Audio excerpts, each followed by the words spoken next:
see if that works. So far, so good.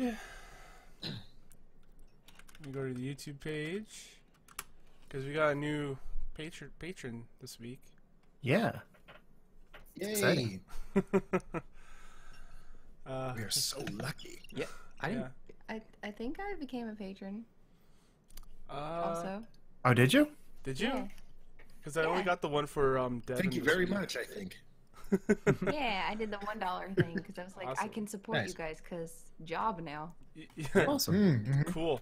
You getting the shows early? Like you're supposed to get like a link for the audio that you could put into your phone or whatever.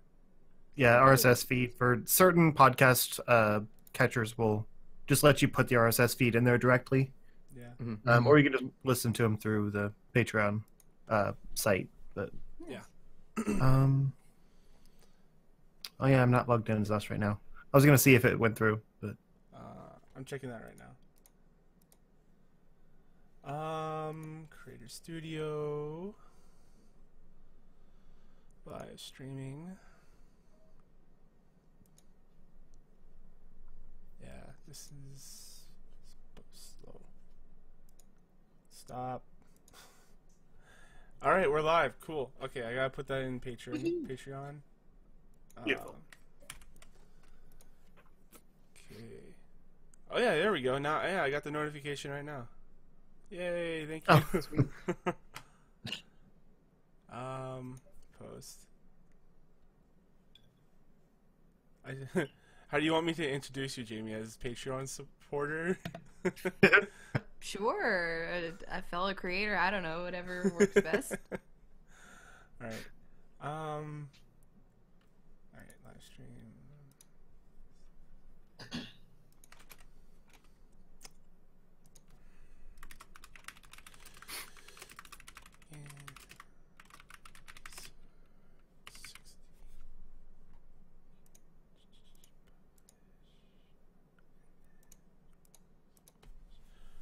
Okay.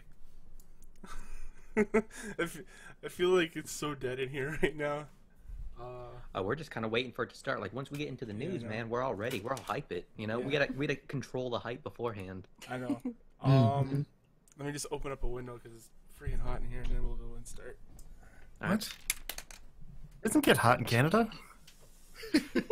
Maybe in French Canada. He's not in French Canada. Oh, Isn't that just Quebec? Is there anything else to French Canada anymore? I honestly am not sure, but I mean Quebec is big enough that it's a it's a decent sized part of Canada. That's true. Oh, you're from Quebec? Frenchies. No, Oh, okay. we were just making fun of you because I was saying it doesn't get hot in Canada, and he said maybe in French Canada. Okay. I don't know. because it's like not as far north as some other things, right? It's further north than Ontario. Oh, really? Yeah. Ontario's like right on the border. Oh yeah, that's true. I think is that like the Ohio border? Oh boy, don't get me started on U.S. geography because I don't know. Oh, any yeah, of we're the awful at it. states. You can tell Oh. he's Southern. Yeah, I'm a good old Southern belle. Hey, now. I would fight. I'm like the northernmost American here. That's weird. I'm just a dude. Yeah, I'm Yeah. a dude, he's a dude, she's a dude. Well, we're all you're dudes. probably lateral. yeah. Like you're further west, but you're probably lateral. Yeah. I don't know. Well, I mean, technically, I live in North Carolina, so that's north. Yeah, but it's still south of Missouri, so yeah, So you ain't Southern, like truly Southern. yeah, I guess that is true. Oh. Lived here like most of my life, and I don't have an accent. no.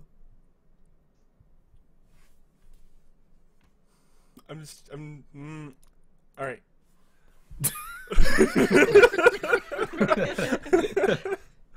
I was gonna start, but then I got worried that I wasn't recording, but I was, so that's all good. Thomas is tired. I tried to take a nap, but it didn't work out. Because you tried to take a nap 45 minutes before the show starts. Yeah, He's I a have a true timer. artist like that. my Google. I got a phone- thing or two to teach you. Hello, everyone. Alright. Welcome to the Charge Shot Gamescast. Each every week, friends gather around, talk the bullshit that's going on in their lives and the games they've been playing. This week I've got Justin. Hi, I'm back. Welcome back. Hey, And we got Lo. I'm currently drinking out of a coffee cup, but there's no coffee in it. It's whiskey. Charge Like shot straight after whiskey? Yeah. Well, there's 3 ice cubes in here, so it kind of like waters down as I'm sipping on it, so it's not just straight whiskey.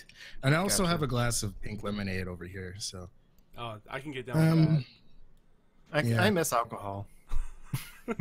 I've been trying to be healthier, and so I haven't really been drinking. Like I did a little bit last weekend with my brother because that's just what we do, like for True False weekend. But it was just like a little bit of beer. Like it was nothing major. You can drink the really light stuff. Like last week I was drinking that 67, which is like 70 calories, no sugar. Yeah, Yeah. but like with my new medication, I was told to like cut out like a lot of the really like acidy stuff for the meantime, like while my stomach kind of like renormalizes or whatever. So I've been trying to just like put off alcohol for now, and then like once it's better, I can kind of go back to business as usual because the medicine will regulate, but it has to fix the problem first. Gotcha. That makes Yeah. sense. I miss it though. Yeah, and we have 2 guests joining us this week. They've just been silently waiting for me to Sorry. call them out when we talk It's all about good. alcohol. We got Alejandro.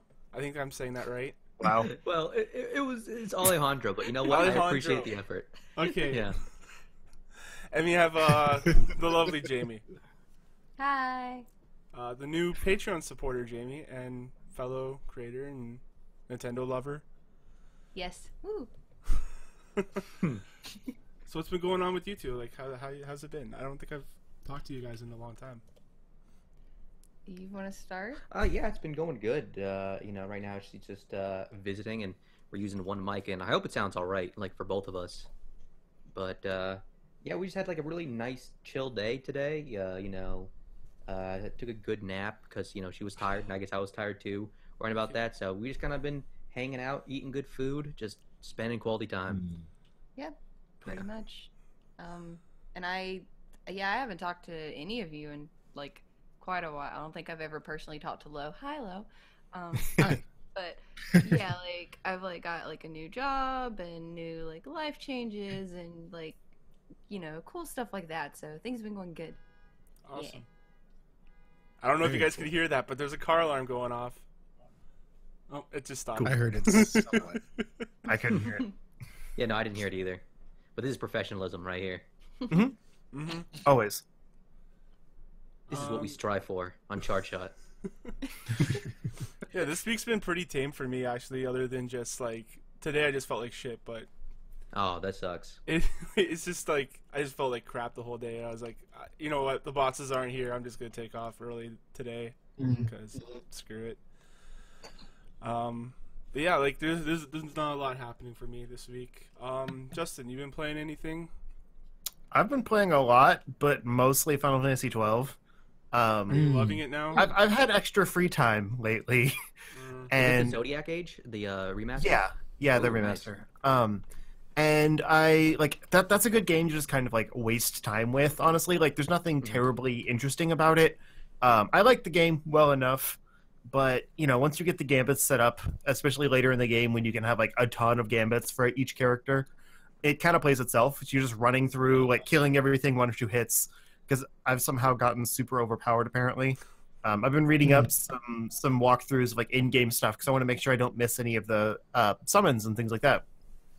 And so I read up on like the order of things you're supposed to do, and it like has all of this like specific tactics of how to handle them. And I'll just run in, and within like a minute they're dead, and I'm like, oh, cool. Nice. I guess I'm too strong.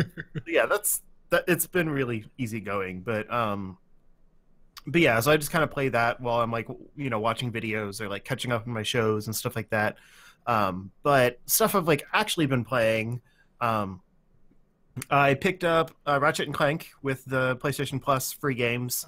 Because I was actually going to get that game instead of Final Fantasy 12, and then I was like, I can grab Ratchet later. And like after I beat Final Fantasy 15, I was worried that my PlayStation was dying because it was really loud during that game. And so I figured just like maybe don't play it with the PS4 for a while. Just let it cool down and stuff. I was told maybe to clean it out because it probably has some cat hair and stuff in it. But I've been putting that off because I'm afraid of it. And so yeah, I was just playing PC stuff for a while, but then they announced, Ratchet and Clank free. So it's like, okay, fine, I'll download it and play it. And that's Ratchet and Clank. Like, I mean, I love that more to series. say. Everybody but loves Ratchet and Clank. Rebooting it, they didn't really change it that much. What? Sorry. Well, I was thinking like what like from what it's like most people that especially if they grew up like playing PlayStation 2 or just even like had a PlayStation 2, like you probably played Ratchet and Clank. Yeah. And it hasn't really changed much.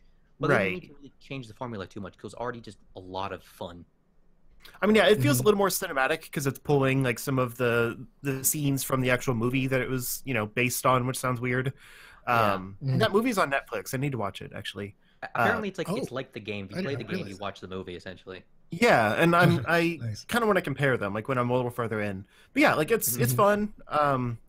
It's feeling a little repetitive already because you kind of just you drop down, you do whatever it says, you get more weapons, you leave. Like I forgot about the the Ratchet and Clank grind, but it's still fun. It's good to just like drop a few hours into every now and then. It's not something you can really like binge on, I don't think. And then there was a free like final beta for Sea of Thieves today, like starting today. So I downloaded that throughout the day and played it a little bit this afternoon just to kind of understand what it is. I had to go in alone for right now. I figure maybe we can, try it as a group like later this weekend or something. But yeah, it was dead. Like I don't know if I was just like I was actually playing alone. Like maybe you don't play with like multiplayer with other people unless you join a crew or whatever. But yeah, there was no one else in the game. So I was just kind of like exploring the seas. Like I landed on an island and there was no one there either, and I wasn't really sure what to do. And like there's things you can pick up and collect, but I didn't know what to do with them. There were a few skeletons that I fought, but again, like there wasn't really anything to do, so I left. But it's pretty. I mean, like it looks like a modern day Rare game. But yeah, I wasn't terribly interested. Like it was very technical, like flying the boat. What do you call like sailing? Yeah, but like captaining the boat, I guess. Steering? Helming? Helming the boat. There you go. That felt kind of generic. Like you let the sail down, you pull up the anchor, and then you just steer, and it's really slow, and you're just like waiting to see something. And again, if you have multiple people, you can have like one person like looking for land and stuff like that. But it felt very lonely. So maybe it'd be more fun with other people, but I didn't really see the appeal. And I played around a little bit with some new emulation stuff. I found out that there's actually a working 3DS emulator. Oh yeah, I heard about that. And everything I'm talking about is legal, by the way, because it's an open source emulator, and I own the games I was emulating. Just disclosure. Because it's for dumping like physical versions of ROMs, or of your games, so that you can like have them for digital posterity or whatever. In case you lose the physical medium. Yeah, so like I did, it's all legit. But I got Majora's Mask 3D running at 2K, and it's beautiful. Like, I don't know, apparently like the 3DS like natively renders these games at way high, like the textures and things are way higher resolution than the 3DS can output. Oh, so they downscales it? Yeah. But the actual textures and everything built into the game are way higher. So like if you actually just boot the game up in this emulator and then run it at like 8 times resolution or whatever, it actually like outputs the textures correctly at that resolution. It doesn't. That's awesome. I don't know if it actually goes to 2K or 4K or whatever. It was 2K stable for me, so I ran it just because I could. But I don't know what the native resolution of the textures is. I just know that like if you do like native, it looks terrible, like it would on a 3DS screen. And if you even just go to like 2x, which is not even, I don't think that's even 720. I think it's 240 for the bottom screen. Yeah, but I'm like, it doesn't give resolutions. It just says like 2x, 3x, 4x, so on. Right. So I don't remember what 2x is, but immediately just doing that change like smooths everything out and makes it look great. So it's like the native resolution is just really bad. I don't. It's weird. Like it's just a 3DS like resolution thing. So like I was going through a few different games and just like comparing. Like I couldn't get them to run very well, but I was just like native and then 2K, just like see the difference between them. And it was kind of fun. And then I found a regular DS emulator that does high definition outputs. So that actually is like upscaling and everything. There's a few of those games that actually have higher res textures in them, but some of it's just like smoothing it out.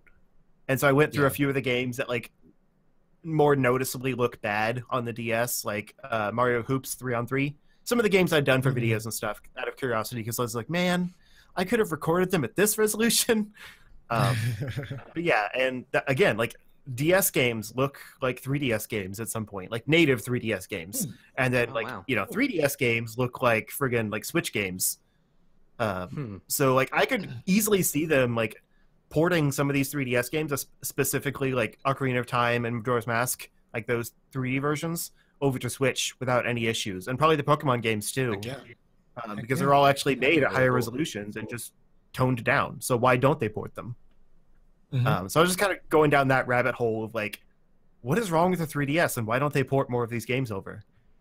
Makes you wonder, since you were talking about how it has like inherently higher resolution textures, makes you wonder if they did that on purpose with the intention to port it in the future. Who knows? I don't know. That's cool though. I think so, because I remember they were doing some high definition texturing, like they were hiring high definition texture people for like the Pokemon series around the time of X and Y, or not X and Y, Sun and Moon. And a lot of people were speculating there was going to be the third entry in that series on Switch, like Pokemon Stars or whatever. And then they made Ultra Sun and Ultra Moon instead. But like all of those games, if you run them on this emulator, look amazing. I just seen pictures, like comparison pictures. I didn't run them because I don't care. But yeah, so I'm wondering if they were actually doing the HD textures for those games with the intention of porting them to Switch. Well, they always say that it's easier to work with higher resolution stuff and then downscale it. So that's probably just what it is. Right. Yeah, but it's just weird that it's all in the cartridge that way, and the 3DS just can't run it. Yeah, yeah, exactly. Because if you think about, like, there's a lot of games now, like if you get the PS4 Pro version or whatever, it's like it downloads like a 4K texture pack to save space. But with the 3DS, it's just downscaling these really nice textures.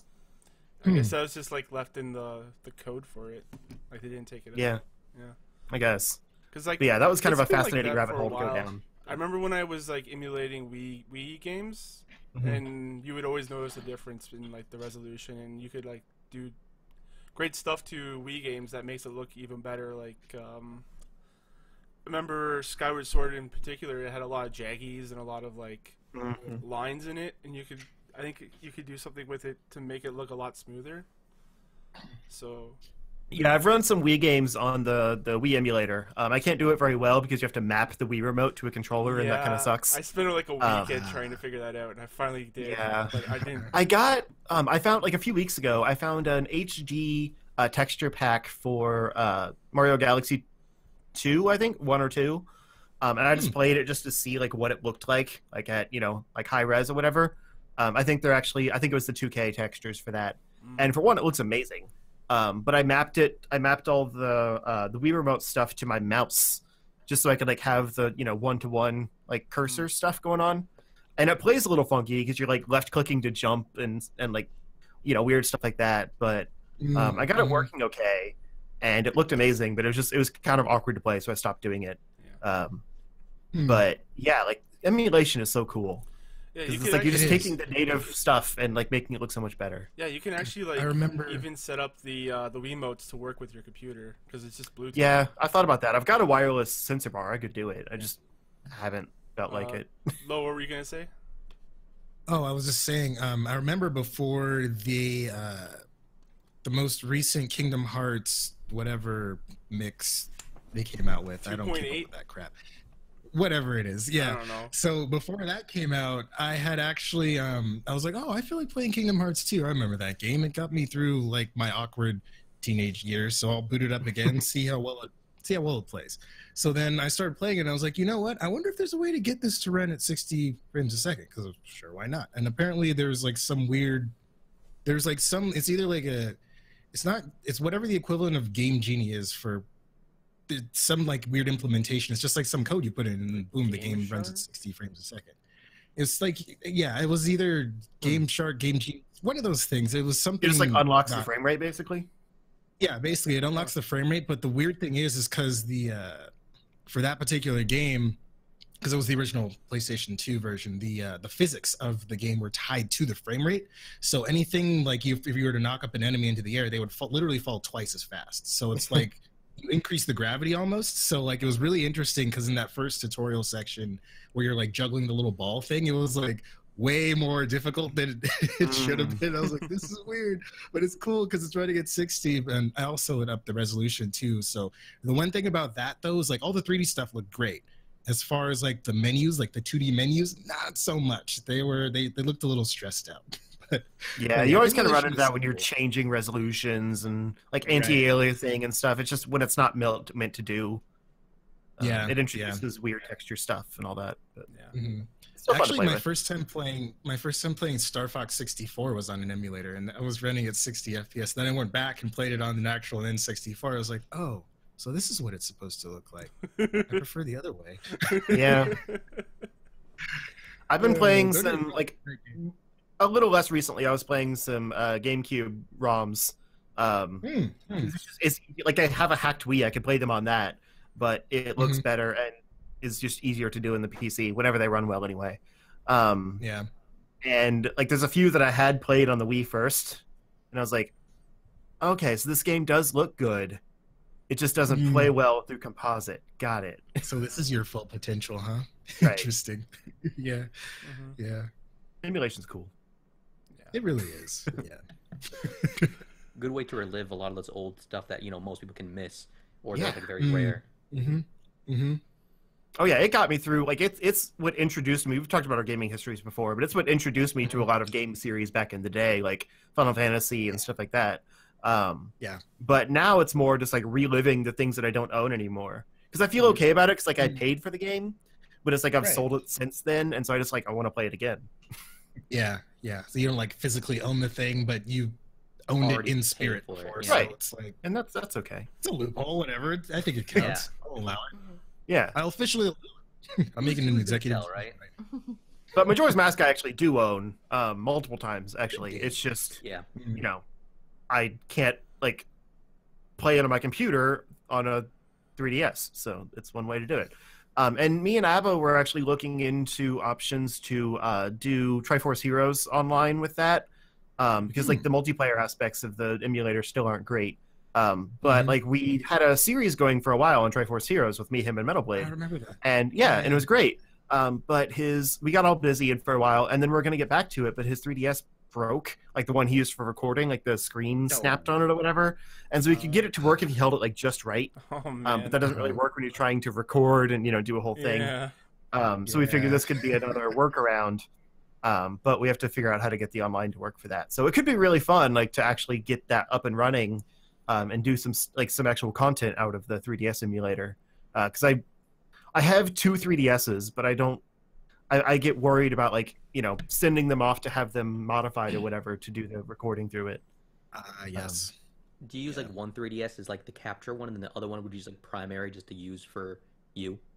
It's what I would do if I did that, but no, I just have my old one still because it was the original, like the Ocarina of Time 3D I still have special that one, edition. actually.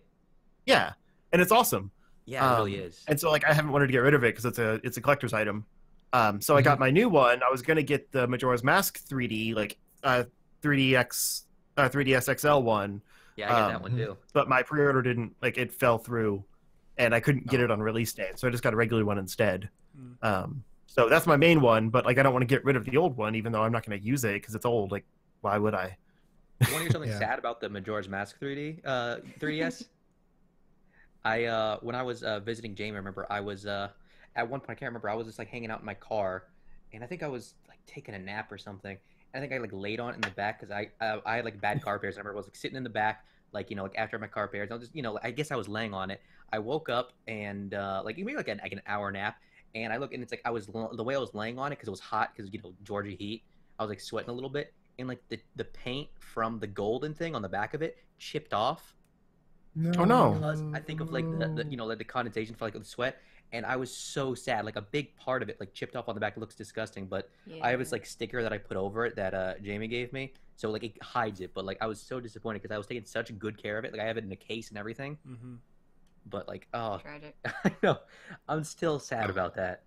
Yeah, the problem with the Ocarina of Time one is it was like one of the OG 3DSs, Mhm. when they still had some like manufacturer defects in them essentially, Yeah. and so like it's got some like some creases on the top screen from when it folds because there was like Oh, a bit yes. that raises up from the bottom screen, Yeah. and so Yeah. if like it presses too hard, it like leaves a crease on there. So like it doesn't affect it or anything. You can see it when you're playing stuff, which sucks, but they were all like that back then. Bomb. So I Yeah. feel like it affects its its resale value or whatever someday. But that's why I just kind of keep it as a collector's item because it's cool. And I didn't get Right. the other Zelda one, so I'm kind of bitter.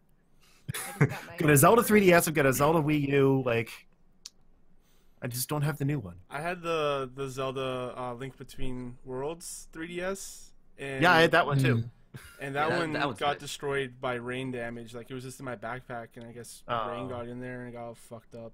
Damn. And so it's this black screen, and then I put it in for them to repair it. They just gave me a different 3DS. So I don't even That's not have it cool. like the broken version, like something too cool to look at. It's just like Yeah. they just took it away from me. I might actually still have that one too. Do I have 3DSs? I need to look in my Probably. closet. You might. If anyone would, it's you. Yeah. Yeah. I can't get rid of Zelda stuff, okay? I have a problem. I don't blame you. I I don't just blame got you my at all. I don't first blame you. ever 3DS over Christmas, and my first ever game of Majora's Mask over Christmas. I'm way late, but I Nice. finally have them. Yeah. That's like the So- definitive version of Majora's Mask to me, though. So It really is. Same thing with Ocarina of Time. Like I Oh, yeah. can't feel like I can't go back and play them anymore because of like the such great quality of life changes. Not even just because of the looks, hmm but like the quality of life changes that they made to both versions are just spectacular. Sure, they kind of screwed up like Zora, Link, and Majora's Mask, but that's the one issue with it. Oh yeah, Yeah, the swim I is actually all never all got- weird. I never got far Hmm. enough in Majora's Mask to unlock Zorlink. I think I was only like up to like the Goron part when I played it back in the on Nintendo Mm. 64. But I heard about that. Like, so what exactly did they change with that? Because I remember hearing about that. I don't remember exactly. It's been a while since I played through it. That was why I got it on the emulator because I want to play it again, maybe stream it. Nice. But it's like they slowed it down, I think. And so like when you, because it used to be that you go pretty fast and then like you can hit the like the little armor button or whatever, and it like does your your like it creates an armor around you while you dash. But in this one, it's like your normal swim speed is slowed down, and when you hit the armor button, that's like when you like dash through the water armored. So it's like it's basically a limited dash instead of always being faster, if that makes sense. I think. Oh, weird. Yeah, it's a weird little thing, and it makes some of the puzzle sections a little more difficult, like in the water dungeon specifically. But it's not a major deal. Yeah, for the most part, it's a much better version. I think the Ocarina of Time remake is probably better than the Majora's Mask remake, but they're both the definitive versions to me. And it's the first time I like a 100%ed Majora's Mask. So like it just holds a special place in my heart now. Awesome. It's a good game. 100% was Majora's yeah. Mask. Oh yeah, it was It's really so much enjoyable. It's just, Okay, so that's all you've been up to? Oh, I mean, like, well, I mean, you know, Jamie and I can share what we've been playing. Yeah, sure, go ahead. Yeah. Yeah. Well, let's see. I recently picked up Dragon Ball Fighters. Nice. Yeah, I'm really big into fighting games. I haven't played them much the last like 2-3 years, but I get like really involved in like the communities and like learning the mechanics. I get like really, I just basically nerd out about that stuff. And so like Nice. it's great to have like a fighter kin because like a lot of my friends are also looking to pick it up as well. So it's like because I can't play like fighting games alone because it just feels like you're like practicing for like nothing. And it's like, yeah, you're Right. good and all, like if you play a lot, but it's like it just doesn't feel the same. But yeah, playing that again is just kind of like a reawaken that like spirit in me of like wanting to like consistently improve and like learn combos and like show that online. And I played my first online match today. I just got absolutely decimated. Yes, you did. It was hilarious. Yeah, it was. That's usually how it goes. It's Yeah. usually how it goes. So it's like it's like okay, I remember because I used to be pretty good because the one I played the most hours, I probably put like hundreds and hundreds of hours in Marvel vs. Capcom 3 and Ultimate Marvel vs. Capcom 3. Yeah. And, yeah, and I Nice. got to like the highest rank online, I remember, and I was just like, I was like, I was so good at that. Like I can't even like looking back at it, I'm like, how the hell was I that good at a fighting game? You know, it's just because like all the hours I put into it, but mostly it's because me and my friends we would we would just go to like one of our houses. We would just boot it up. We'd all take turns just passing the control around and just learning and training with each other, and that was a great memory. So like that's another reason why I really like fighting games. So I've been playing a lot of fighters and well, not a lot, but like trying to get used to like the new stuff for that. And I've also been You'll playing. have to talk to Ben. He's going to his first tournament in May. Oh, no kidding. Yeah. Oh, that's so cool. Chicago. Yeah, I always wanted to go to one of those tournaments. I usually just like watch a lot of like the highlights and stuff online, or just watch the streams online. But yeah, and I've also been playing Bayonetta on Switch. I was like the first time I ever beat it because I've played it on multiple systems before, but I never finished it. But I finally finished it on Switch, and it was awesome. The first one? Yeah. Okay.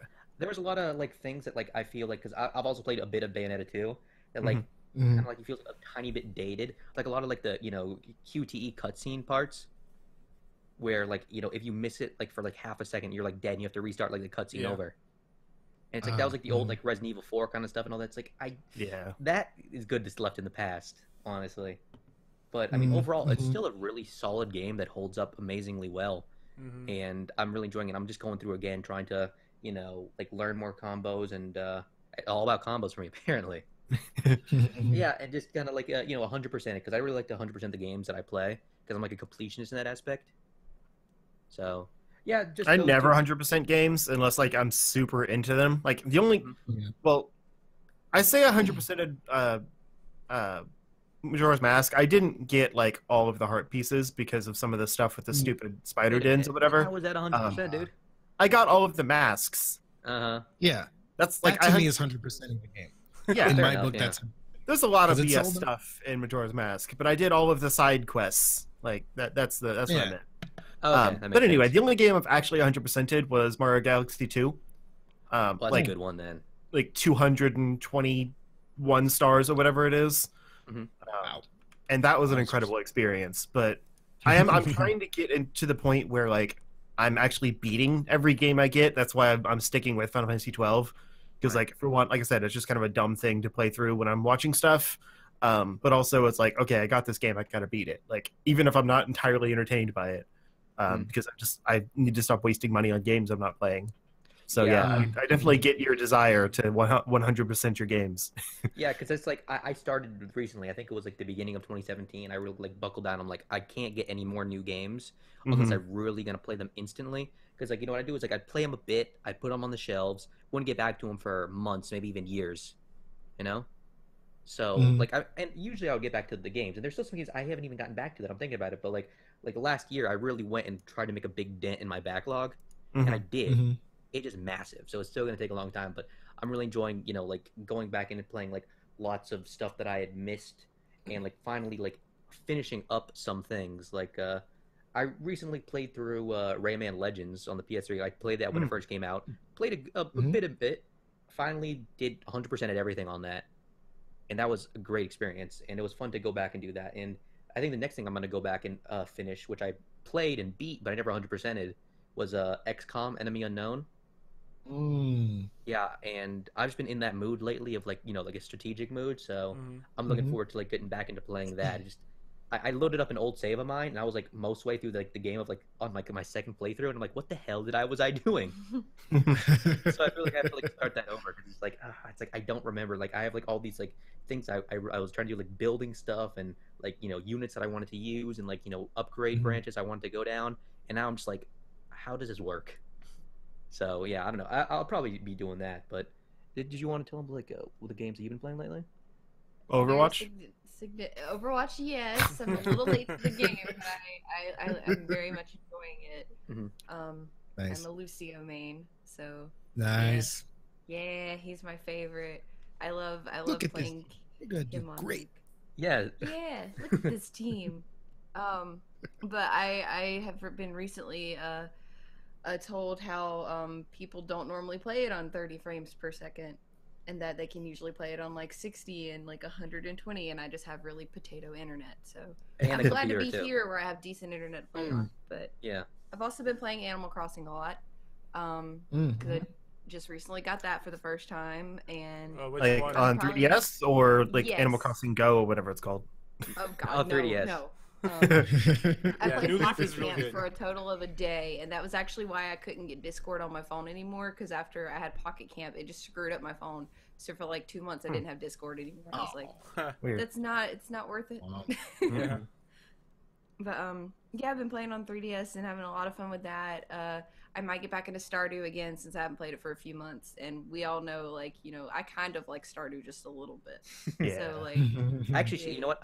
You should show me some of that while you're here, because she Yeah, brought a computer. because So you've never played it. no, I have not. So What? I will educate Oh. you in the ways. Right? I need to educate him in the ways. Yeah. And All show right. you all the things.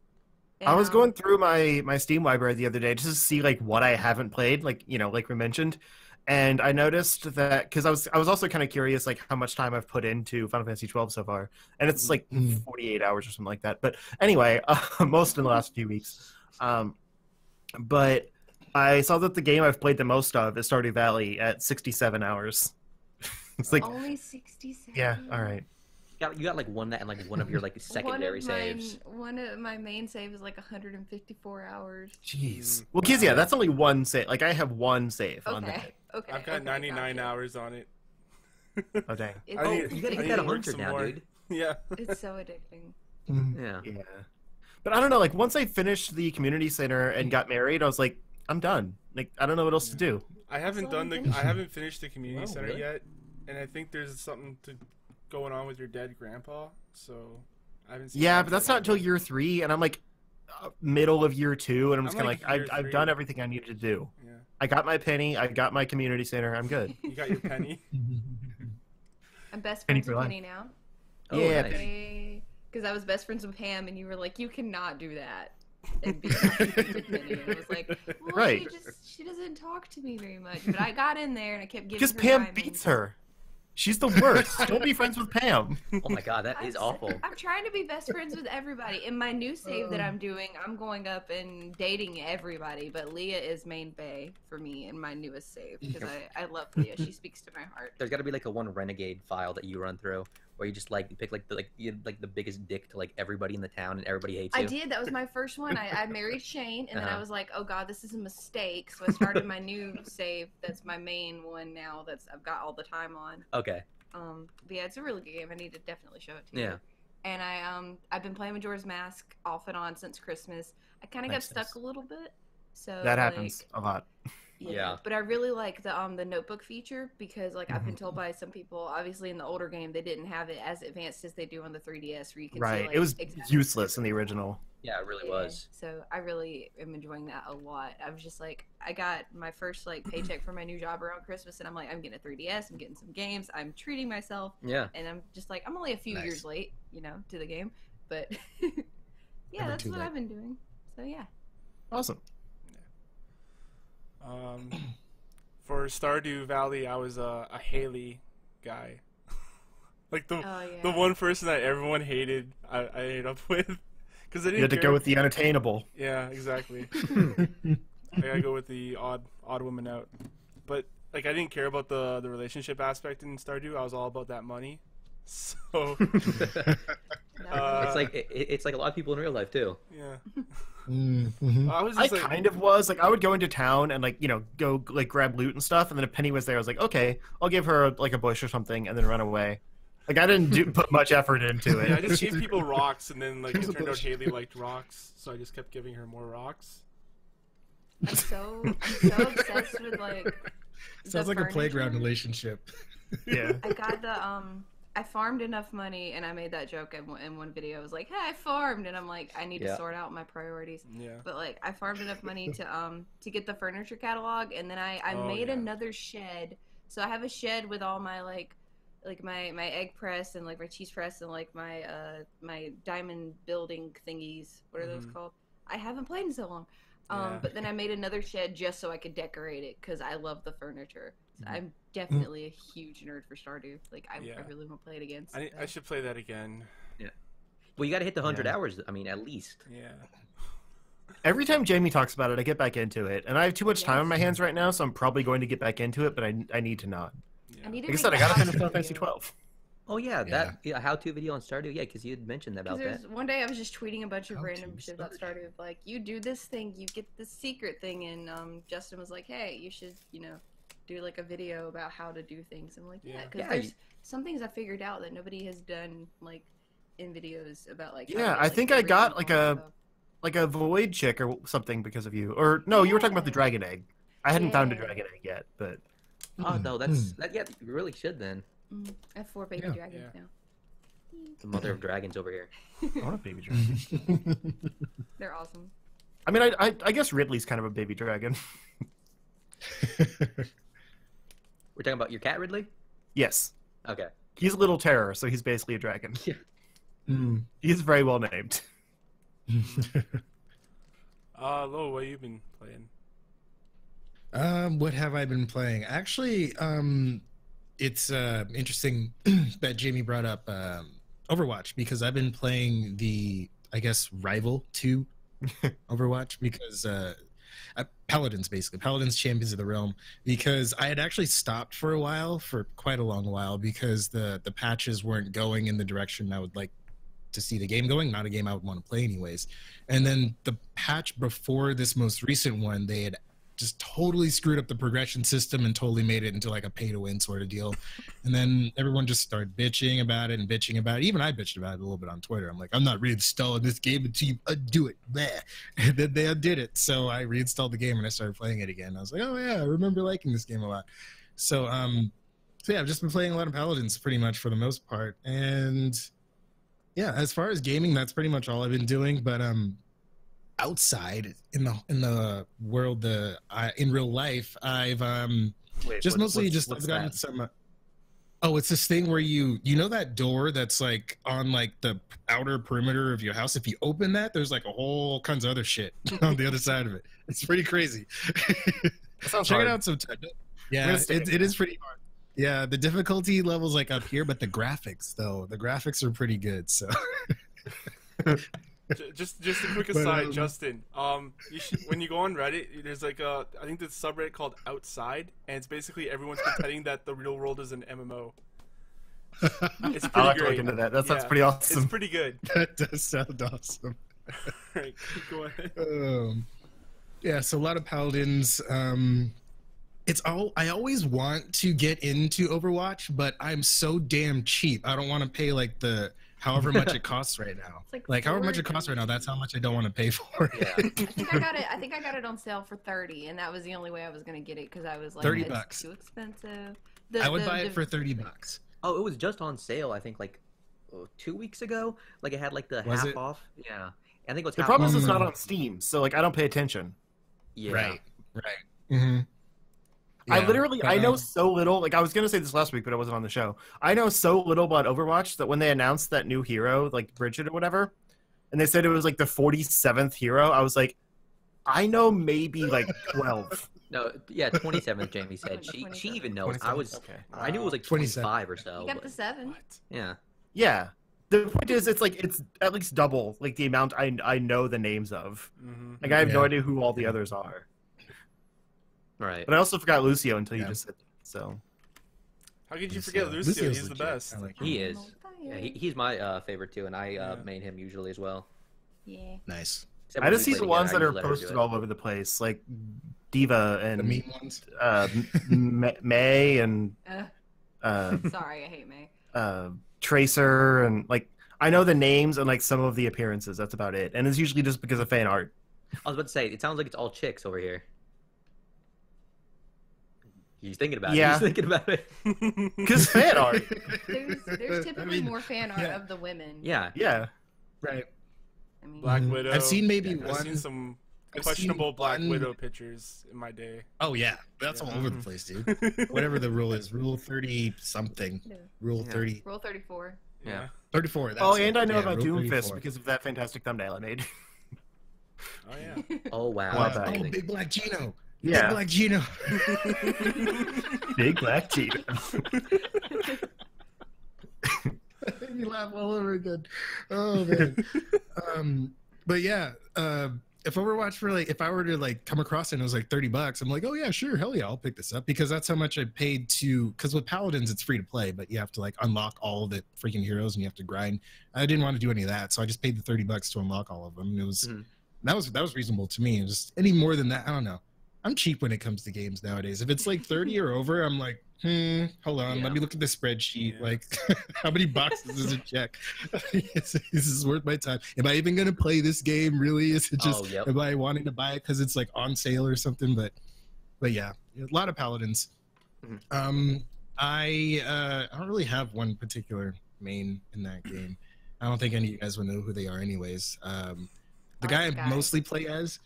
Oh, Sky's rad. I suck with her, but the guy who plays the most.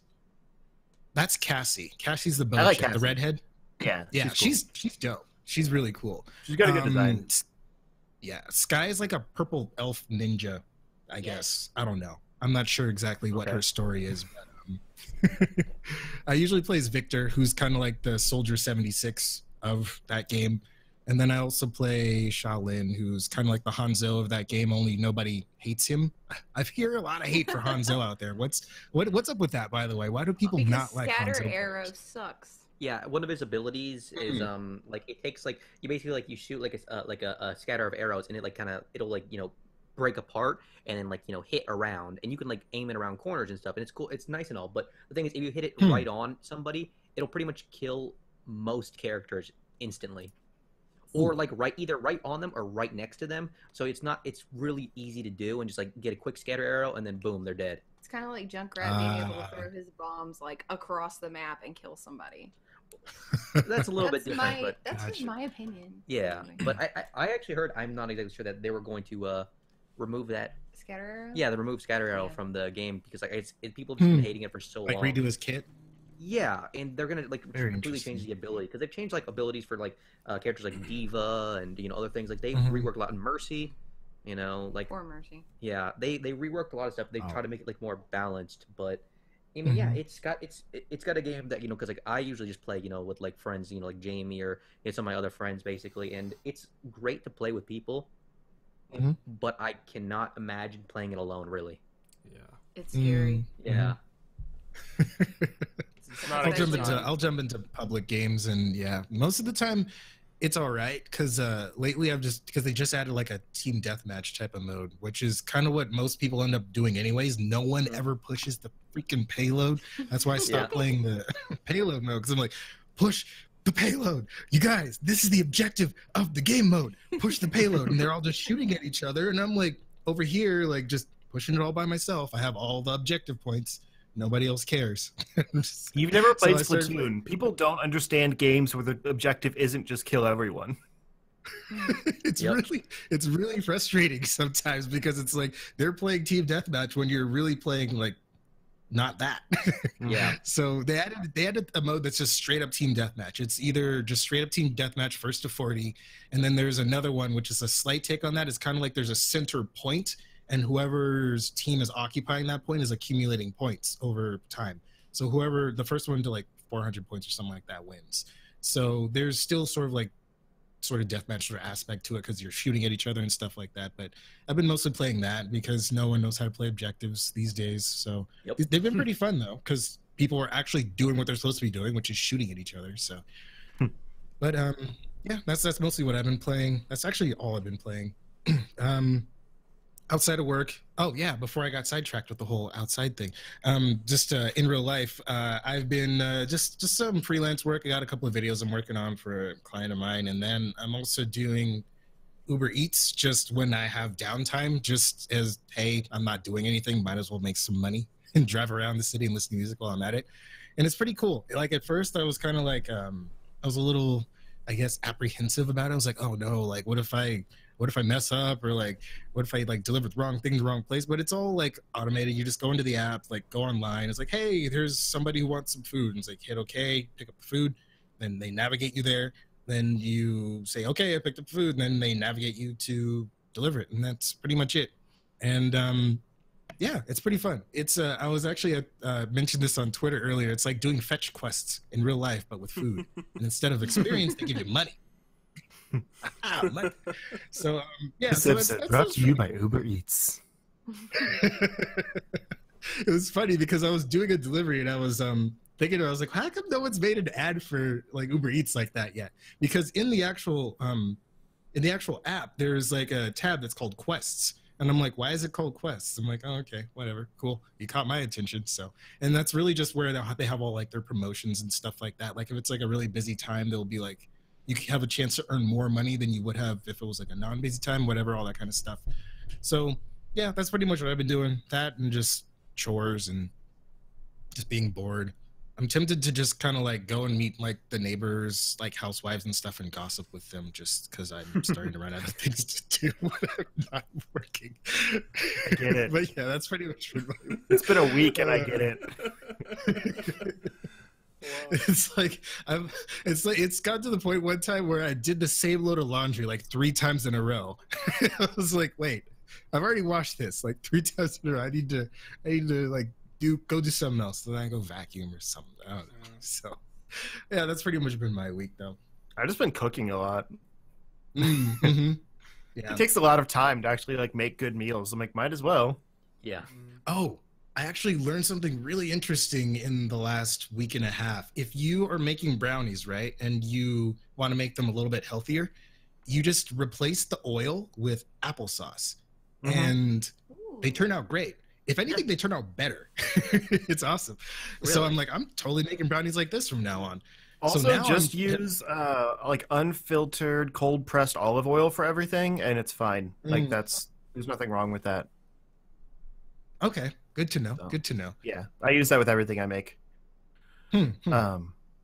Yeah, I was having a bit of a sweet tooth last night because I've pretty much cut out sugar and stuff, and That's good. so I was looking up like some recipes for like some kind of baked good that doesn't use like sugar and stuff, and I kind of like homemade a bit of a recipe. Like I based it on a recipe, but I kind of made some homemade cookies that ended up being more like pastries because they were thick. They didn't really like become cookie consistency, but it was essentially like oatmeal, like quick oats in a food processor with some peanut butter, honey, a little bit of vanilla, and then like just some chocolate chips. And I mean, yeah, chocolate chips have some sugar in them, and like honey's not amazing, but like for the most part, they were actually pretty healthy, and they came out really, really moist because like I said, they don't raise or anything. There's no yeast or flour or whatever. So they were just kind of like whatever shape you put them in there in, they come out that same shape. So they were actually pretty good. I made some and I was gonna make some more for Brooke, and she's like, "I'm not really feeling peanut butter. Just do whatever." So I made them and pulled them out, and she tried one. She's like, "Dang it, this is really good," and then ate like half of mine. Because I found a new. This is just the cooking cast now. Nice. I found a new recipe. Like my brother told me last weekend about basically substituting some meat in your burger for mushrooms. So if you replace like 25% of your burger with mushrooms, like just crushed up, like I said, in a food processor, and mix that in like when you're shaping the patties, it makes like a really juicy burger that's also healthier for you because you're not eating as much meat. Right. And what I made actually ended up being a little bit too moist, I think, because it was like 80% lean meat, just because that's what we had in the freezer at the time. And so they fell apart a little bit. It was kind of crumbly, but they reheated really well, actually. Like just like you had pulled them out fresh because they weren't dry. I mean, all the the mushroom in there made helped it keep its consistency. Nice. And yeah, like you don't taste the mushroom at all. Like I hate mushrooms, and that was another thing where we were both like, "Wow, this is actually the best burger like I've ever made," and there's mushrooms in it. Like I can't believe it. So yeah, we mixed up some mushrooms, green pepper, onion, and like fresh garlic cloves, all like kind of together, and then put that in with the meat and shaped the patties, and it was amazing. And yeah, if you just do that with like mayonnaise, like olive oil mayonnaise specifically, and mustard, there's really nothing bad about that. Because you're not getting like, a lot of sugar or anything, because there's really only sugar and ketchup. You do wheat buns, like whole wheat buns.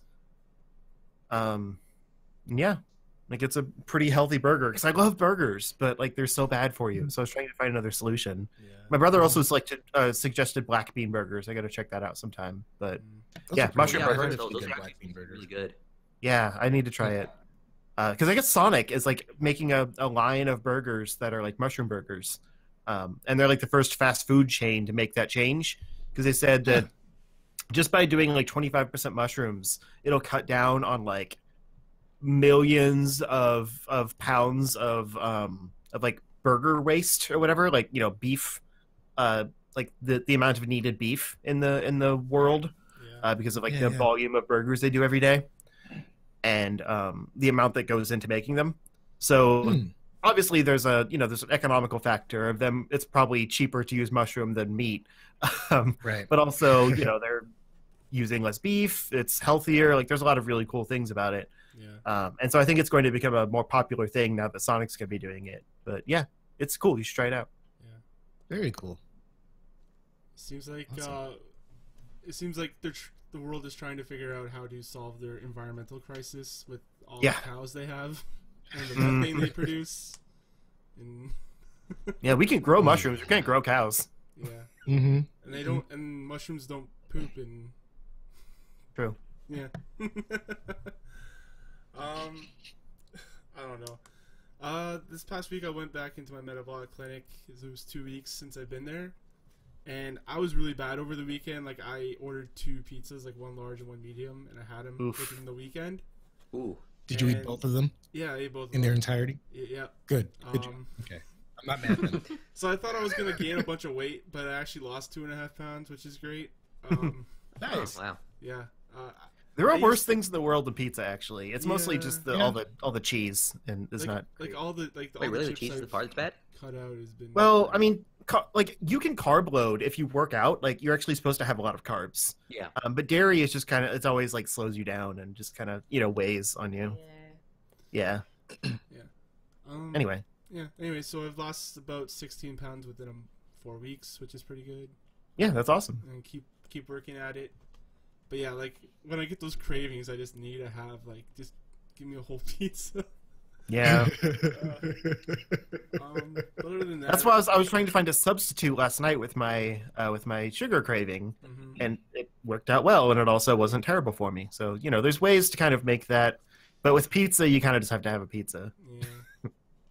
Yeah. There's actually a really convincing. Go ahead. Sorry, go ahead.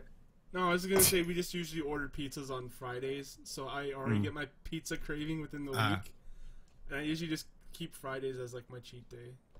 Hmm. I told There my you go. doctor about There it. you go. He's like, "Yeah, that's fine as long as you're like not doing it all the time." Right. Mm-hmm. Very cool. I was gonna say, Tanya introduced me to this alternative pizza dough recipe, and you literally just take Greek yogurt and then flour, and then you mix them together, and apparently you can make legit pizza dough with it. Like she gave me like pizza one day. She's like, "Oh, try this pizza." I'm like, "Oh, this pizza's really good. Did you make it?" "Yep." "Guess what the ingredients are?" "I don't know, like normal pizza dough ingredients." And then I realized I don't actually know what goes into pizza dough. So like eggs, flour, shit, like, I don't know, shit. Well, dough goes into it. It's just Like, like, then it's what just, goes it's into the just dough? Greek yogurt, I think. Yeah, oil. Greek yogurt and then self-rising flour. And it was really You good. just pick it off the And, pizza plant, don't you? right? I thought pizza I thought grew that's on how it trees. I thought it comes in a ball. You throw it up in the air a few times, and then it's a pizza. But yeah, it's pretty cool. Yeah, it's just Greek yogurt, self-rising flour, then you just put whatever you want in it. It's really kind of like an all-purpose dough kind of thing, because she does what's it called? Weight Watchers, which is like totally counterintuitive to me, because like with Weight Watchers, every meal is like, or whatever you eat is broken down into points, and you want to not go over your allocated points like for the week or the day or whatever. Me, I'm trying to get all the points, so I'm just like, oh, food. So now it's just weird. It's just kind of like teaching. I'm like having to train my brain in order to like, okay, I want low points. It's kind of like golf. You want the lowest score possible. No, you want the That high kind of score. That's I me. got a That's high what I'm score gonna in go golf. for. I'm the best. That's me. That would totally be me. I'm like, hey guys, I got like a 300 in golf. Yeah. Can I come to the club now? Like, no, dude. We actually need you to got come it clean up all backwards. the holes you put in the green. I thought that's how you get points. No, you can also make pizza crust out of cauliflower and water. Yeah. I did She that tried once. that once. Yeah, it's not quite the same, but we also didn't get it as fine as you're supposed to because I didn't have a food processor yet. So I was using a magic bullet and just like kind of crushing it. But yeah, you just do like you take the florets and you just get them as fine as you can, like basically down to like flour consistency if you can. And then you add water and like microwave it for a bit to like soften it, and then it just kind of becomes like a malleable like dough consistency, and you just press that into your it's great. I mean, you don't really taste it either. Yeah. She's done. She has done this thing where she replaced something with cauliflower, and it was she made mashed potatoes. She used one potato, and then the rest of it was cauliflower. Yeah. And then she was like, "Oh, you like the mashed potatoes?" I'm like, "Yeah, these are great mashed potatoes." And she's like, "Well, it's only one potato in there. The rest of it's cauliflower." I'm like, "What?" It was good, cauliflower is like a friggin' super veggie. I was gonna say super fruit. It's really, because you can use it for anything. Like you can use it in place of meat if you just like flavor it as meat. You can use it Let's not instead go of crazy grain. here. Like, no, you like I don't personally because I love meat. Okay, but that's good. Okay. I had a Anyway. friend back in college that made an Indian meal for me once. Like I made it with him, so I knew what was going into it. It wasn't like cheating or anything, or trying to sneak something past me. But he didn't really eat meat very often. Like he's not a vegetarian. It's just like he doesn't personally eat meat. He's Indian, and so he basically did like a bouillon with cauliflower, and I could not tell the difference because Nice. I mean it's not chewy like meat, but it tasted like a chicken curry that I'd had anywhere else, but it was just veggies in it. nice. So, yeah, if you didn't Very know, like it's just like the burger thing. If you didn't know mushrooms were in it, you just think you're eating a regular burger. It's all about perspective. I just want to I say think it was on an episode. Go ahead. Go ahead, Thomas. No. I was looking to say real quick, just the cauliflower remind. I think it was on an episode of Parks and Rec. Somebody picked up like a thing of cauliflower. It's like, oh, this one's dead. Yeah. Like, it was, Yeah. I think it was Parks and Rec. I just remember. I was like, what? I think it was When Andy was at the Parks health and market. Yeah. Yeah. Oh, the little trees. What's wrong with this Oh, broccoli? Rec. Yeah. I was just gonna say for the pizza stuff, we ordered a carbon pizza. I don't know if you've ever heard about that before or not, but it's like a black pizza dough, and apparently it's made from like trees, like just vegetable charcoal, like birch trees and stuff. It doesn't taste any different, like it's just black, which is crazy. It's supposed to help with like indigestion and bloating. Interesting. Yeah, it's pretty cool. That makes sense. That does make sense because activated charcoal is to treat like gas and stuff like that, or if you have food poisoning, that kind of thing. That's really interesting. I want to try that. Anyways, back to the Activated game. charcoal doesn't do anything, by the way. It's a scam. Is it? Yeah, just side note. I was listening to an episode of Science Versus, and they were going through all the things people use to like make themselves feel healthier. None of it works. Colonics don't do anything. Must be a total placebo then. That's crazy. There was something like it has like a less than 1% change to like your gut biome or whatever. So like it makes people feel better, but it's not a. As long as you feel better. There's so much stuff out there that's just taking advantage of people's perceptions. Because again, if you don't tell someone that something happens, they just assume it does. Gluten free. Remember Remember gluten free blew up? That was nuts. I'm like gluten free everything. They still I have was, that, but it's not like as big of a craze as it was like a few years back. Yeah. And there are some people like gluten really does affect people. It's just like not nearly in the span of what it's blown up to. It's like you put gluten free on something that is clearly gluten free. Obviously, why would there be gluten in this freaking apple? Like, it's a big marketing thing. It's ridiculous. I'm gonna switch this back over to video games. Sorry, guys. Oh, yeah. We had a really good Oh, chat yeah. about food and pizzas and stuff, but I'm kind of hungry actually. Food is great. Yeah. I've come up with a new recipe. Hey, video games reference. Remember those? Yeah. Yeah. Try and tie it back in. Final Fantasy 15. Tie it back. Speaking of Final Fantasy 15, there's the new, like, what was it, like the kind of like the Royal Edition, which includes like all the DLC and everything about that. That'd be a good time for me to pick it up because I've been wanting to play it, but yeah. Yeah, there's a demo on PC if you want to just try that, see if you like it. PC? Ugh. Or not.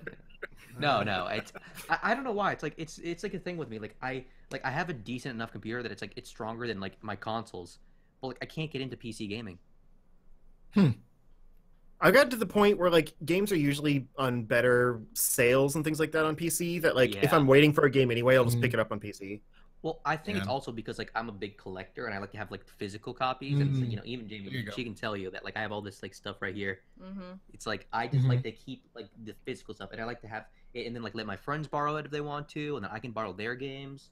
And I guess it's really old school like that, but I just like the feeling of like owning it physically and having it in my hands. Yeah.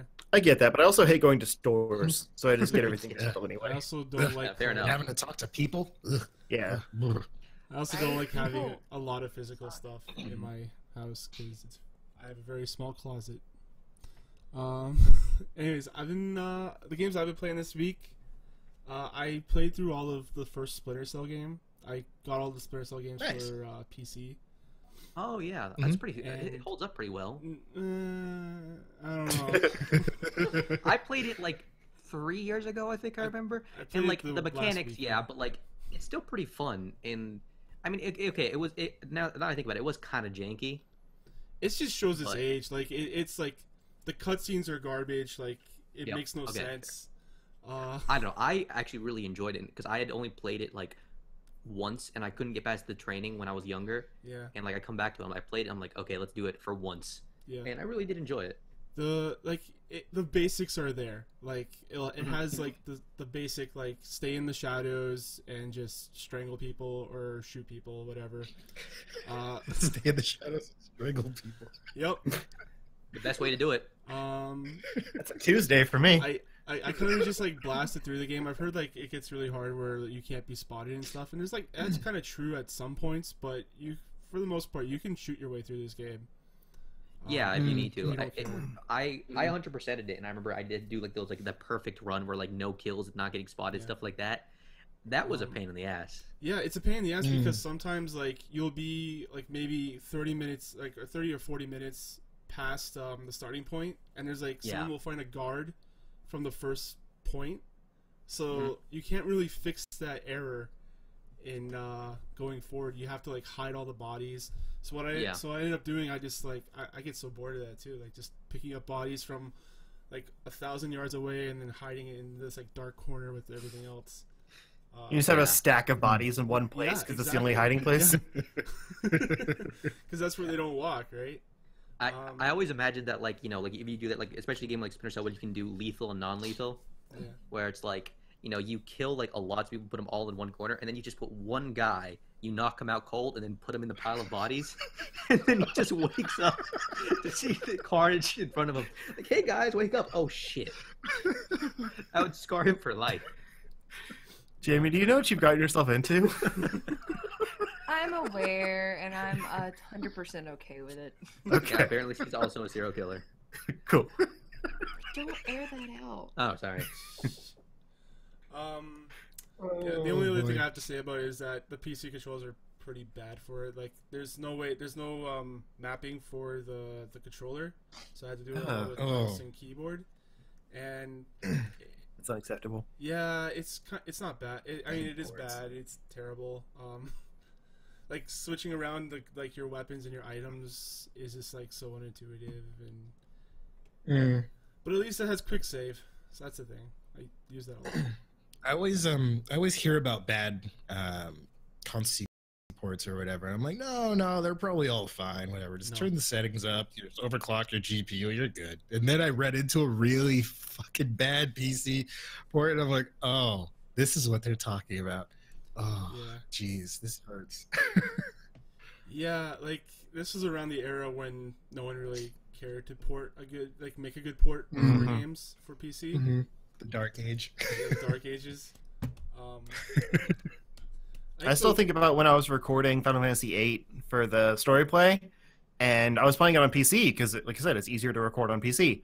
But it was literally like it wasn't like the others were, where they essentially ported it over and it had controller support and everything. It was actually like the PC version of that game, so all of the control inputs were like F1, F2. Some I don't remember what exactly they said, but they were not like corresponding to controller inputs or anything.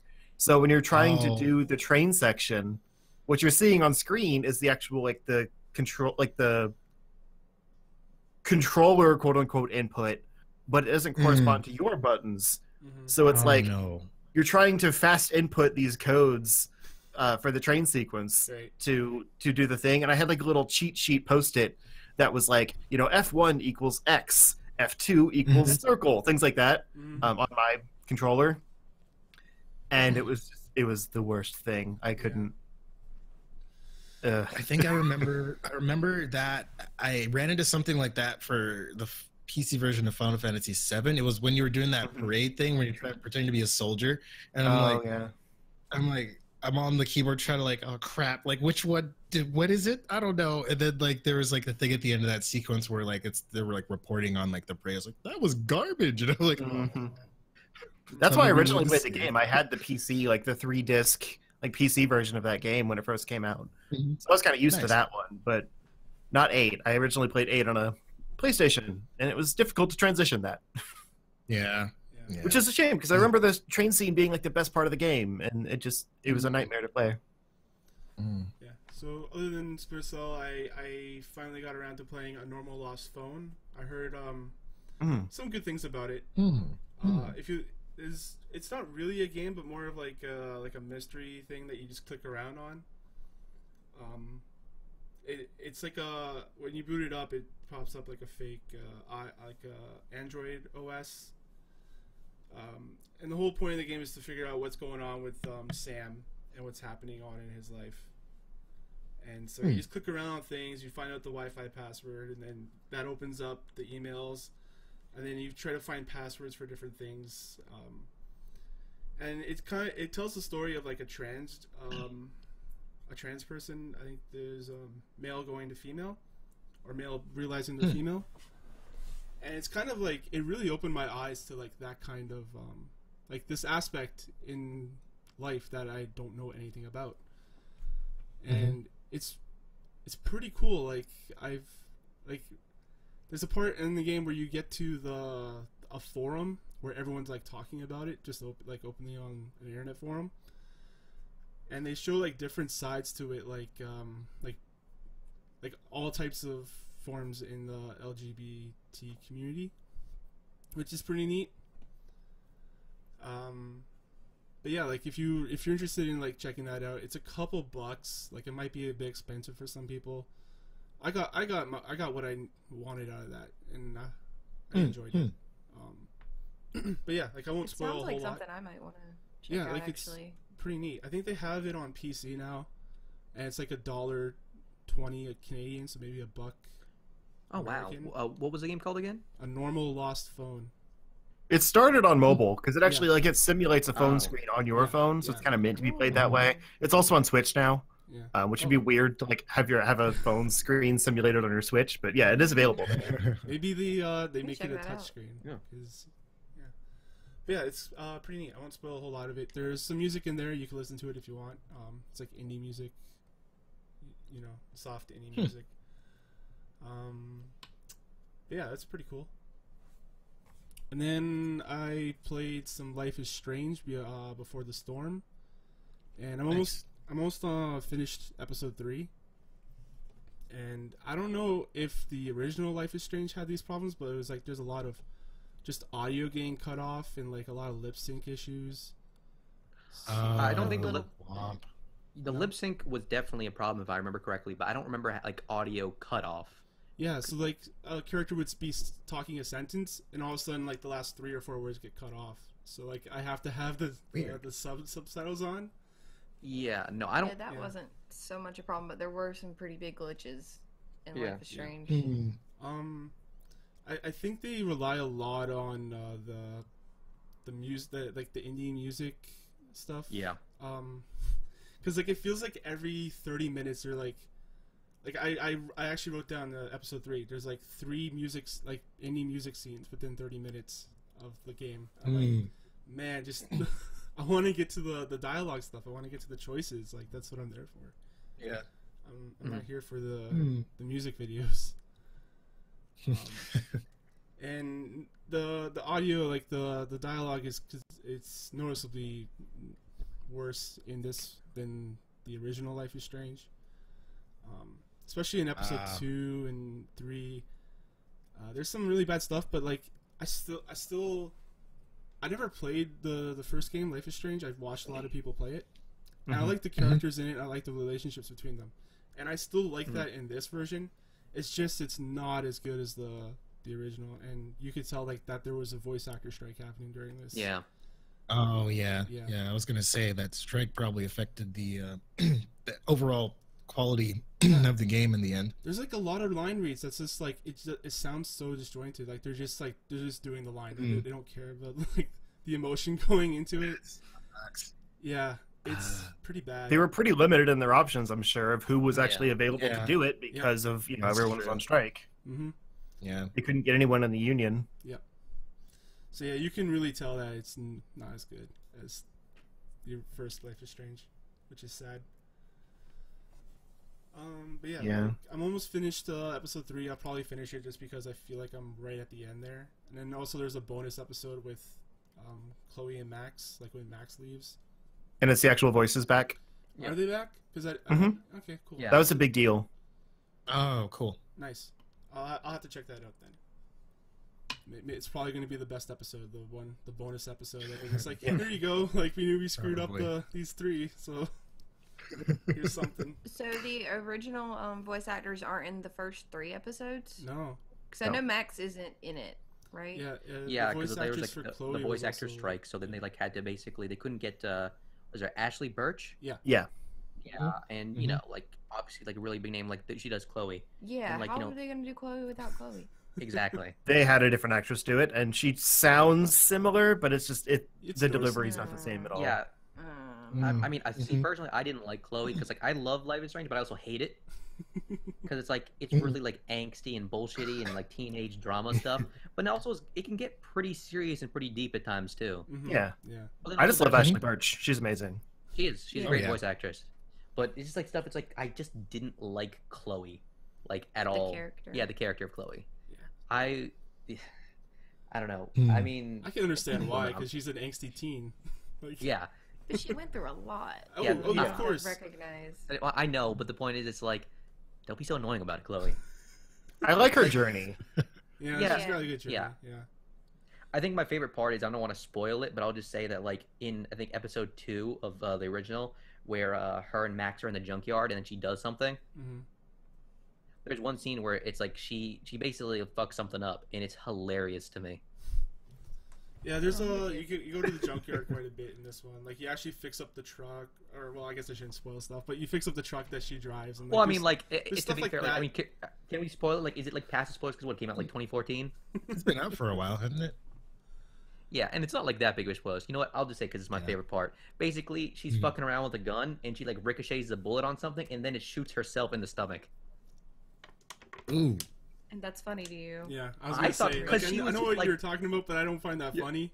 But no, because she was just like, even then she was like, "Fuck, go back, rewind." Okay, I can see why you would find that a little humorous, but it was Yeah. like it's like the freaking railroad scene always like made me anxious. Oh yeah, Yeah. the train. Yeah. Yeah. No, I can imagine that. Yeah, that wasn't funny. Shit. Anyway. Yeah. Yeah, so that's my notes on Life is Strange. Okay. I'm gonna finish that up, and I don't know. Like I've been doing this thing where I just play one game for 10 or so hours a day on Saturday, and I might do that with another Splinter Cell game or something I could just finish within the day. Yeah, Pandora Tomorrow is which is the next one is a I feel like it's not like a huge step up, but I do remember that when I played it I was like, yeah, this could actually feel like this was good. And plus I enjoyed the story more from Pandora Tomorrow. Yeah, maybe it'll be better. But like trying to get Pandora Tomorrow was a challenge for me because it's not available on Uplay Store, so I can't buy it there. It's not available on Steam or anything like that.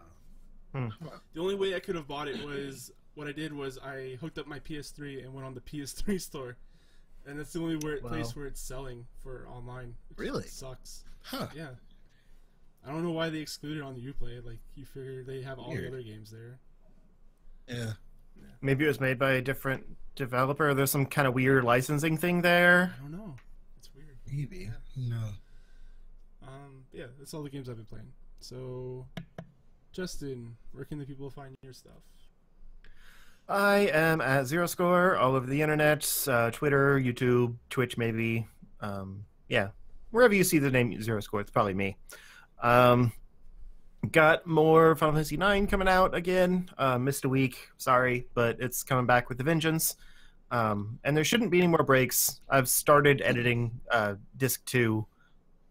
Not probably as much as I should have, but Final Fantasy 12, so deal with it. Yeah, I've got a few other things in the works too that I'm finally working on now that I have so much free time. But those will make themselves known as they come out. So just check me out there and see them as they come out. Low.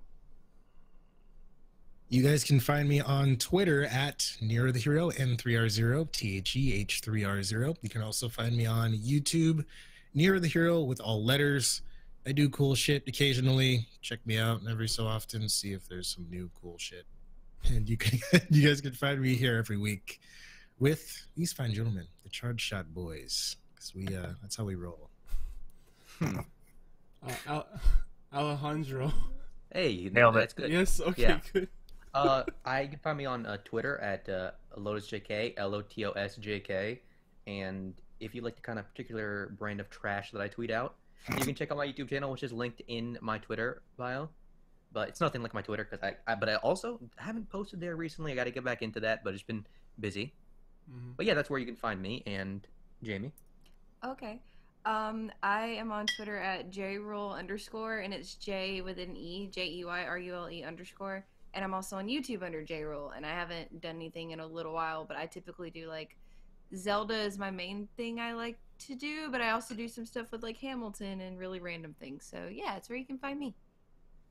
Awesome. Have you seen the Weird Al Hamilton compilation? That's a thing? I need Yeah, I meant see to tweet it that. actually, but I forgot. Well, He like released a single of like the Hamilton polka. Oh, I need to. looks like we're watching that tonight. Yes, we will. And I get to go see it live in June, and I'm so excited. Nice. My place of employment got like special deals on the tickets, and I was like, I that's have to cool. do this. So I'm very awesome. excited. But yeah. Nice. And you can find me, your host Thomas, on Twitter at CSG Thomas on Twitter. You could also email me, thomas@charshot.com, for questions for the show or anything else. And you can find us all here at charshot.com, where we have all of our videos and podcasts and other things that we put on the site. So till then, guys, enjoy your games. All right, bye. Bye. Waving goodbye. Keep it going. Yeah, keep recording. Okay.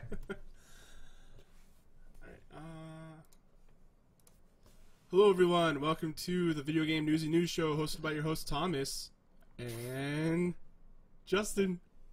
We're never gonna get over the hosted by your host thing. I love it. It's great. And Lo. I'm buzzed. Okay. Best intro. This is the best intro. I couldn't think of anything else to say, and I just came to that realization, so I thought I'd...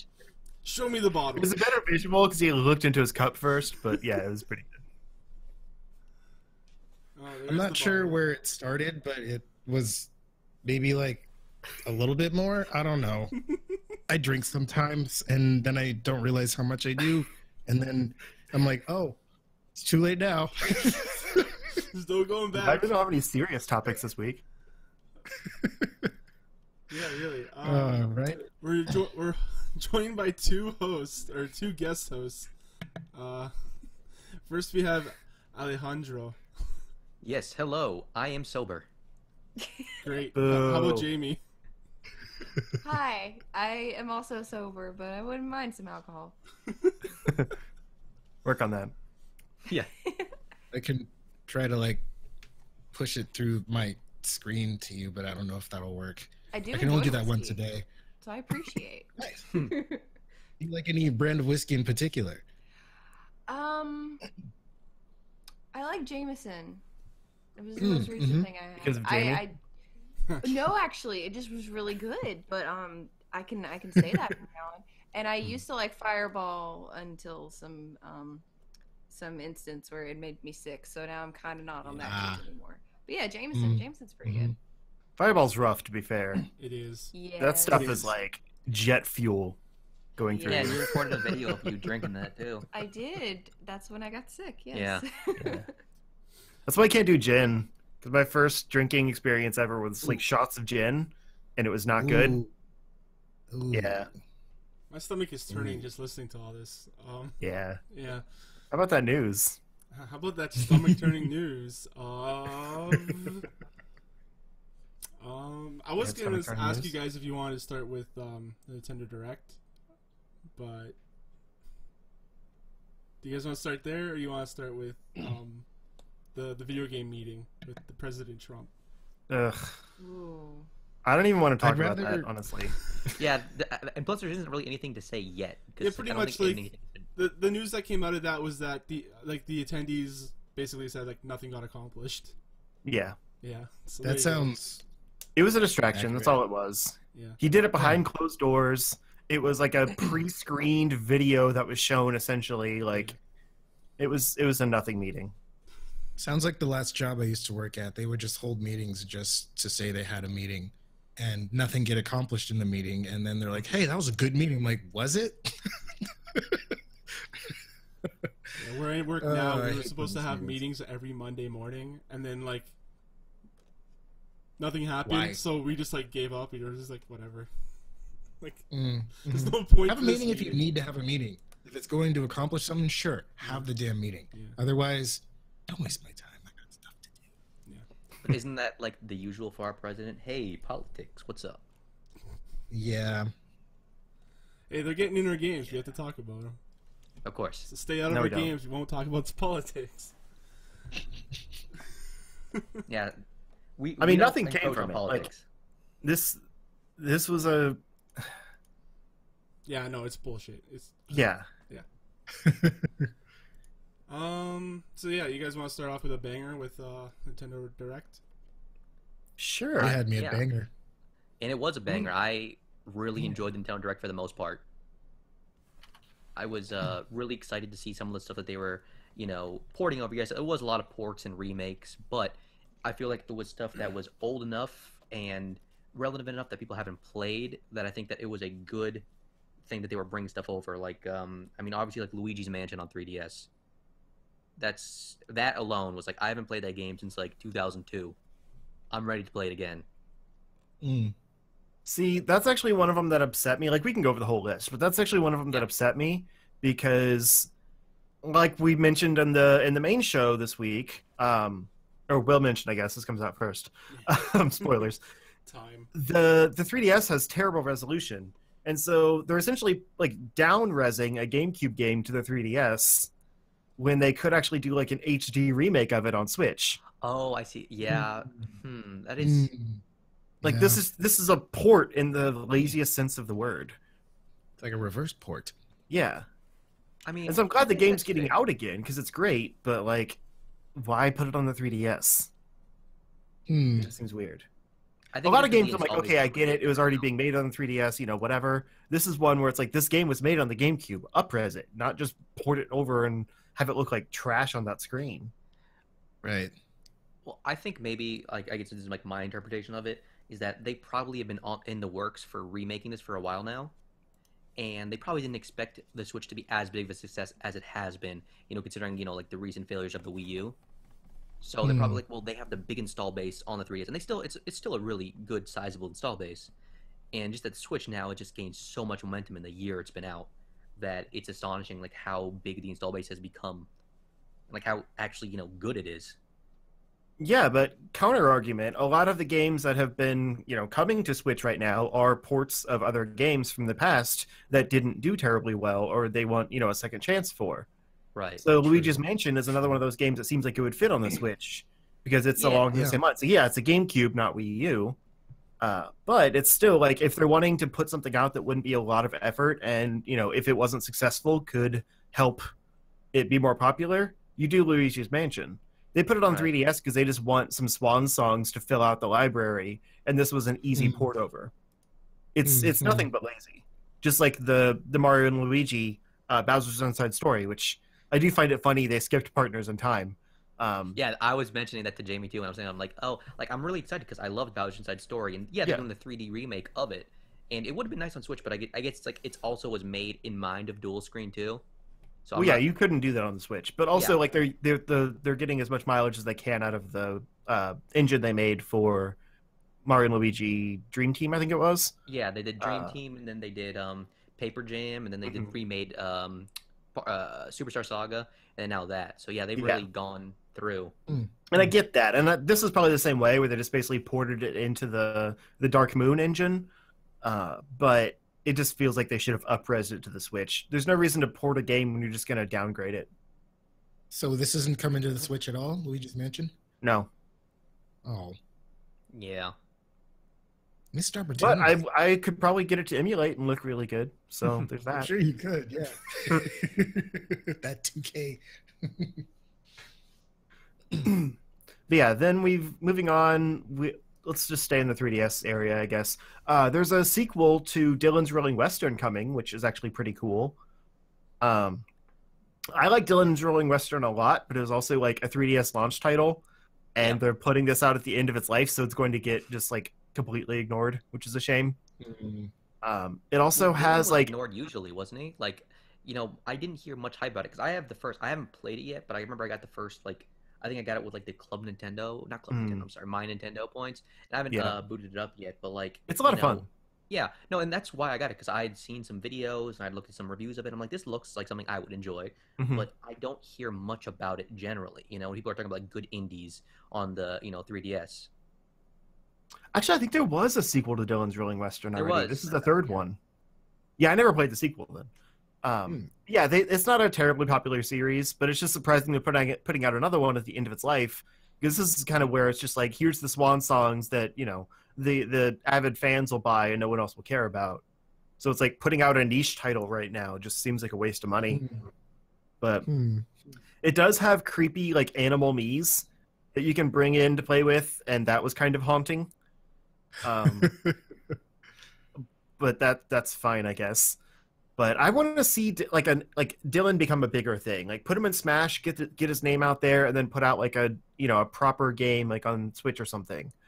Because it's an interesting play style. It's very it's like a tower defense game mixed with like a beat 'em up. Because you place your things at certain spots, and then you go ground level with Dylan, and you're like running around doing like resource management to like you break boulders and things to get more resources to make more things to put up for tower defense, but you're also running around and like taking out enemies while your towers are hitting them. So you're kind of playing double duty, making sure your towers stay up, but also like being one of the ground troops going around killing everything. And it's really cool, but it never really got enough recognition, and I think it would do better as like a quote unquote original IP, because a lot of people probably don't know about it on Switch. Yeah. But It does look pretty yeah, cool. that was a surprising announcement for sure, because it was like an original game on 3DS, not a remake or anything. And then there was, like I said, the Mario and Luigi, and then also a new trailer for Detective Pikachu, complete with the voice acting.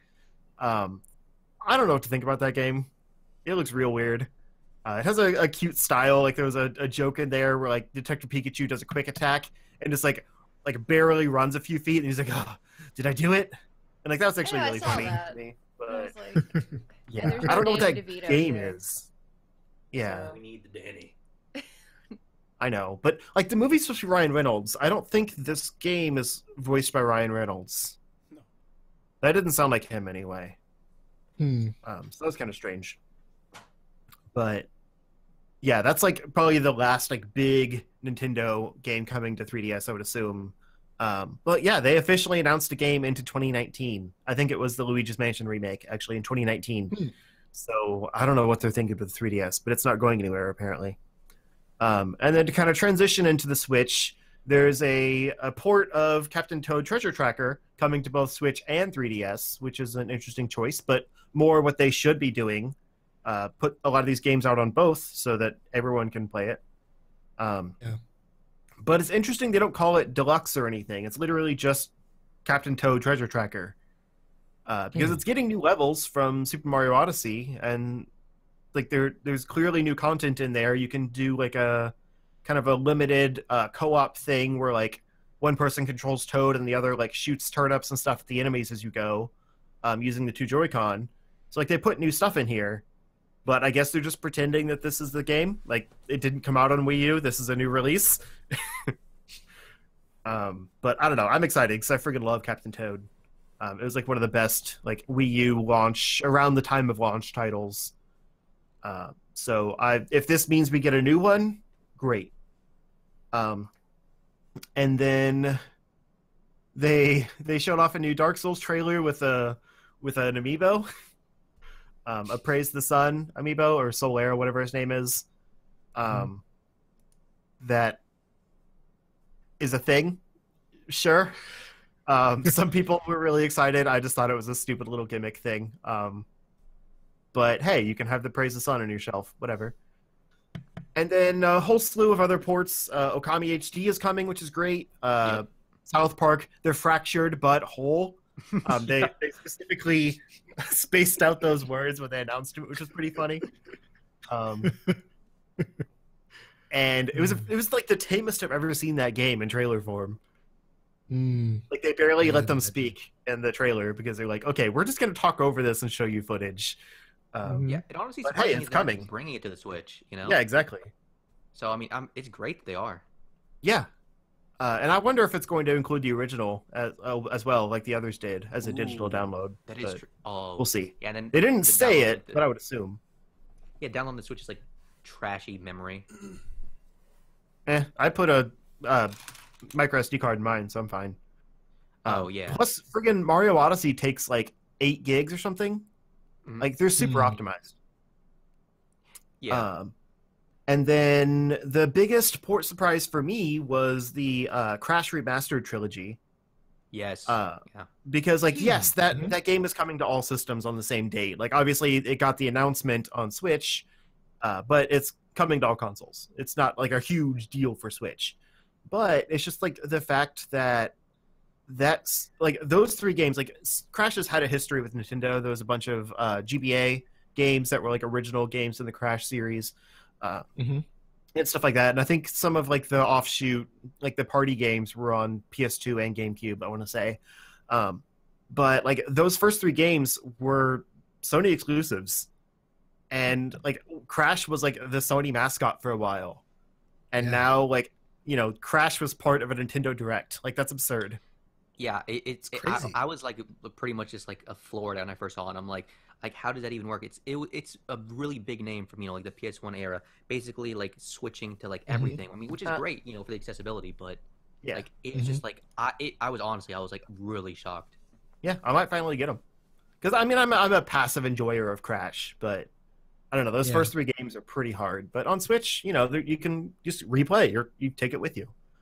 Pretty much any game I'll be willing to give a chance on Switch. That's the thing. It's like that's why I love all these ports. Like Thomas made I don't think it was a joke, but he made a comment after the Direct because I was super excited. And he's like, I mean, it was fine. It was just ports.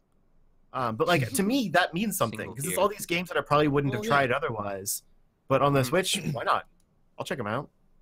When I first switched over to PC gaming, like it was most of the games I played at first were just ports of older titles that I didn't actually get to enjoy on Xbox or whatever it released on at the time.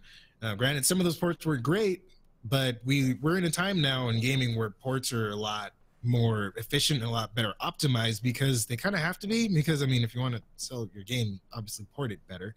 And I don't know. That's one thing that the Switch definitely has going for it, aside from, you know, indie titles. It's just ports. I mean, a lot of games, like there's some games that like almost feel like they kind of fit better on the Switch as a handheld sort of port, because I assume that's what that's kind of like the main sort of idea that behind most of these ports is that people are going to be playing them on the go, as opposed to, you know, I hear a lot of people talk about oh yeah, cool, you can be like a living room docket or whatever, but it's mostly I hear people talking about the handheld aspect of it. So, you know, the more ports the better, because, you know, for me it's like kind of like I remember when I first got the Game Boy Advance, like there were just so many games out, and there was just like a lot of games to choose from and stuff like that. So, you know, it kind of seems like the same kind of thing that they're doing here. And the fact that Crash Bandicoot is on a new Nintendo console, that's still, I'm still kind of like trying to wrap my brain around that. So I think it's pretty awesome, because it says,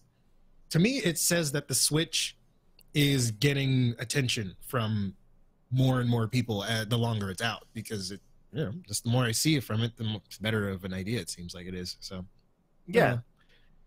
And on that note, we're also getting Little Nightmares, which is kind of a weird choice, but it has like Pac-Man DLC with the Pac-Man amiibo, which was terrifying, by the way. And then it's like a Pacu mask. It's creepy. And then also Undertale is coming to Switch eventually. Because there's another brief little news story I put in here just because it's related, that Game Maker Studio 2, which is what Undertale was made on, as well as Hyper Light Drifter, that engine is being supported by Switch now. So any game made with that engine will be able to be ported over to Switch. So that's pretty cool, and that's why Undertale is coming eventually, because this is a new thing. So they're probably just now starting the porting process. That's cool. But that's really cool. Yeah, that's pretty much it for the ports and stuff. We got a date for Hyrule Warriors, which was kind of weirdly lacking the last time, and it's coming out on May 18th. That's pretty exciting, because I've really wanted all of the 3DS content from that version of the game, but I didn't want to buy the 3DS version because it ran terribly. So hey, now I can get it all. And also, Project Octopath Traveler is now just called Octopath Traveler, which I think is a great idea because that's a very iconic name now. And it comes out on July 13th. So that's going to be a perfect summer game, like just a good, you know, very big RPG to dive into when there's no other games coming out. That's a smart choice for them. And that's an exclusive, Thomas. Yeah. So Project Octopath Traveler seems cool. I just want to hear what. I want to know if that's good or not before I buy it. It's not. Play the demo. I have the demo. I just haven't played it yet. Well, then find out. Exactly. Jeez. And then they showed off a bunch of new footage from Mario Tennis Aces, which looks like super deep. Like, I didn't even know there were that many rules and things in actual tennis. Yeah. But they showed off a lot. They also showed off a lot of the playable characters, including Chain Chomp, which somehow made me Twitter famous. That's kind of cool. Everyone loves a good Chain Chomp, man. Yeah. Hold on. It's currently sitting at almost 1,000 likes, so that's pretty cool. What? Wow, I keep dude. getting notifications, so I have to pay attention. But yeah, it's Don't literally forget just to like make it a big. picture of that. Like I just pulled it out of the direct during the direct, so it hit, you know, a good trend of people looking through that hashtag. But yeah, I super want to play as the Chain Chomp. Like I don't even like tennis, but I kind of want to get that game just to play as the Chain Chomp. Because that's ridiculous. I like Mario Tennis. Mario Tennis was a cool game. Yeah, we said before. Like I liked the the Game Boy Color one. I think it was that was made by Camelot, the Golden Sun studio. But Very cool. yeah, that looks I'd like to pretty see a good. new soccer game. A new Mario soccer game would be rad. Yes, do it. That should be next. Super I think duper because Yeah. they hadn't made a good tennis game in a while, and they also haven't made a good soccer game in a while. So that would be the next one to bring out. They after made this. the Golf World Tour, like the Mario one, which I heard was pretty good. Like, Yeah. two or They don't three need to back- do the golf for a while. Yeah, but like it's amazing, like how like when you slap the Mario title on it, they make those games really fun, even if you're not interested in the sport. Yeah, I own the 3DS golf game. I don't play golf, but I have that Mario golf game. I played a bit of it, and it's pretty fun. Yeah, it is. And then another exclusive, Thomas, the new No More Heroes game got some footage, some actual footage from the game itself. And it doesn't look like No More Heroes. I mean, it's obviously like they got a bunch of different studios together to make parts of this. But it looks cool. Like there's some really interesting stuff in there. They said there's basically 7 different games inside of it, and each game ends in like an iconic No More Heroes boss battle. But each game plays a little differently. Like one looked like kind of a top-down like hack and slash type. Another one was a racing game. Apparently, they didn't show off very much of it. Another one looked more like a behind the shoulder like on rails type thing. Maybe I couldn't quite tell. It looked more like traditional No More Heroes. But yeah, there's a bunch of different play styles in there. It seems kind of interesting. I don't know if it's my style, but ecstatic for this. If I was like 18 What? again, I'd be super into it.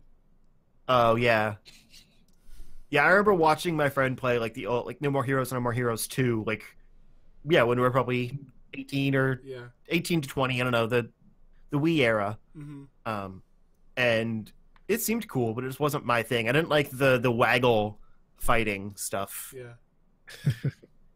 But I don't know. This could be worth checking out.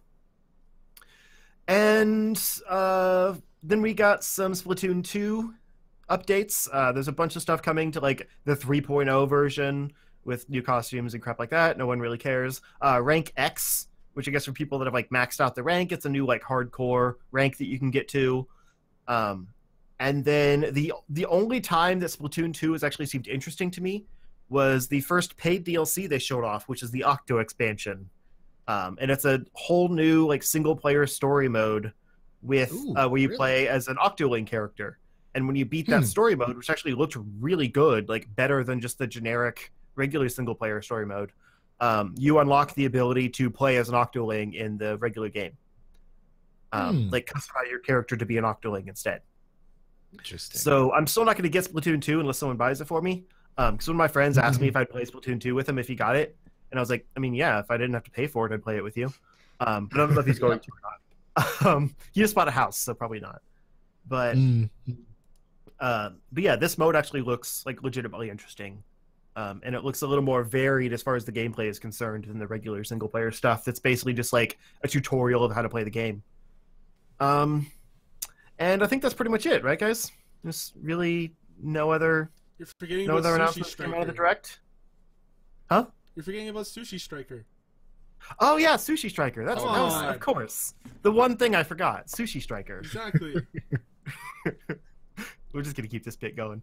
No, actually, like I told my brother about the Direct because of Octopath Traveler. Like he's super interested in that game. He played all through the demo. And I was telling him that that's the actual title and everything, and it comes out this summer. And then he just sent me back like Sushi Striker, LOL. I was like, I don't, okay. Like, yeah, that looked weird. Like, he didn't say anything about any of the other announcements, so I guess he only cared about Sushi Striker. But yeah, that was kind of a weird game. I don't really know what it is. Looks all right. The Switch is really loving their like cooking fighting games. Between this and Battle Chef Brigade. You gotta get a and I guess futons game now. But yeah, now that's it, right? Yep. Anyone? No? Really? Fine. We're getting a new Smash Bros. Game. Rejoice. New? Really? Debatable. No one's really sure yet. No, I honestly don't believe that because like Sakurai, the guy who made it, was literally saying after Smash 4, he's like, I can't imagine me doing another Smash because he feels like this was like the culmination of everything he's done. Well, it took him like 10 years. Didn't he say that in like Brawl? Oh, he says that. Yeah, he said that with like every single one. I think, but it was more that he was also disappointed in like how like a lot of the stuff that he did with Brawl, and then he kind of like fixed a lot of stuff. I think it's also just like the dumb mechanics had like tripping and everything. Yeah, like, that was Brawl was bad. Brawl was a bad game. Yeah, it was. Brawl has a good single player mode. Bad game. Yeah. I like the single player. Which Smash 4 is the opposite. No single player mode. Good game. Yeah, exactly. But I feel like it's just going to be like a port of Smash 4 because, again, like they wouldn't announce it this early on because it would probably take a few years for them to really come out with a new Smash game because of like how much of a perfectionist Sakurai is. Yeah, with it. Balancing and all that too. Yeah, and I can see that like they would adding in more characters, and maybe balancing some things. Everybody wants to nerf Bayonetta after all. But I feel like that where it is, it's going to be a port, and I can't believe that people would think otherwise. But I mean, I guess now that I'm like seeing more about it, like they didn't necessarily say port specifically. So I was like, yeah, I can see where people might have that hope for a new Smash game.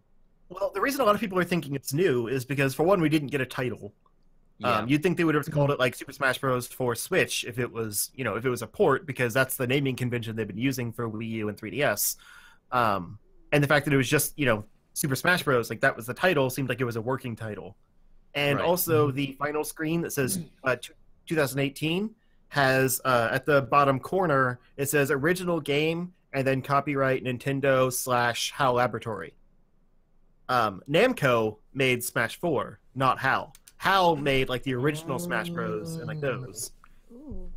So they're thinking that because it doesn't have Namco branding on it, like you'd think they would have to give the license to Namco, put it down there, that it's not a port, and it's just a new game that's being co-developed by Nintendo and HAL again. My assumption is that all of that's valid, like good deducing. But I think it is a quote-unquote original game. It is the Switch version of Smash Bros. So, like, it's basically, instead of being called a port, it's going to be, they had Smash for Wii U, Smash for 3DS. Those weren't ports. They were both those versions of the games. Yeah. So I think this is going to be the Gotcha. Switch version of that Smash Bros. Honestly, good I haven't theory. actually heard that like interpretation of it, and Solid I theory. believe that now that I'm thinking about it. That Yeah, makes a because lot of sense. both of those had original content. They were their own games. They were standalones. All the characters were the same, but they got the same DLC. There were a few stages that each one got, things like that. So I think this one's going to have a few exclusive characters, which could maybe be DLC for the others. I don't know. But obviously, the Splatoon kids are in there. They showed Breath of the Wild Link, which I assume is just a costume, but it is worth noting. But I think it's going to be just that version of the game, and then it's also going to have its own, stages and things like that. I think it should have all of the content from both of the other games because the 3DS had better stages than the Wii U did. And I would like them to bring in a single-player mode, but I don't necessarily see them doing that if this is just the Switch version. I could see them maybe like doing a new take on Smash Run or something, because everyone hated that board game mode, and we don't need to bring that back. But I don't see this being a new game from the ground up. That would be stupid, honestly, because they would lose all of the licenses they had with a lot of the third-party characters like Cloud and Ryu and things like that. Right. They would have to start over entirely. So if they just build it off that same engine, that same foundation, but they can call it an original game because it's not a port by the definition of the word.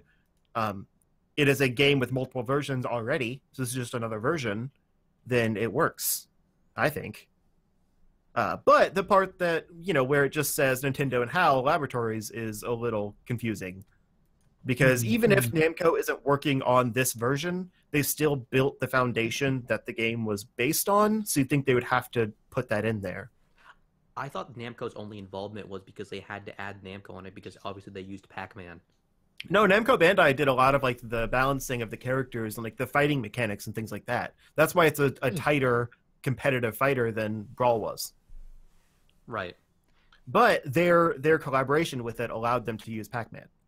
Okay. Yeah. And that's what. So it was kind of like hey, you're working on this game. Can we use Pac-Man? Yeah.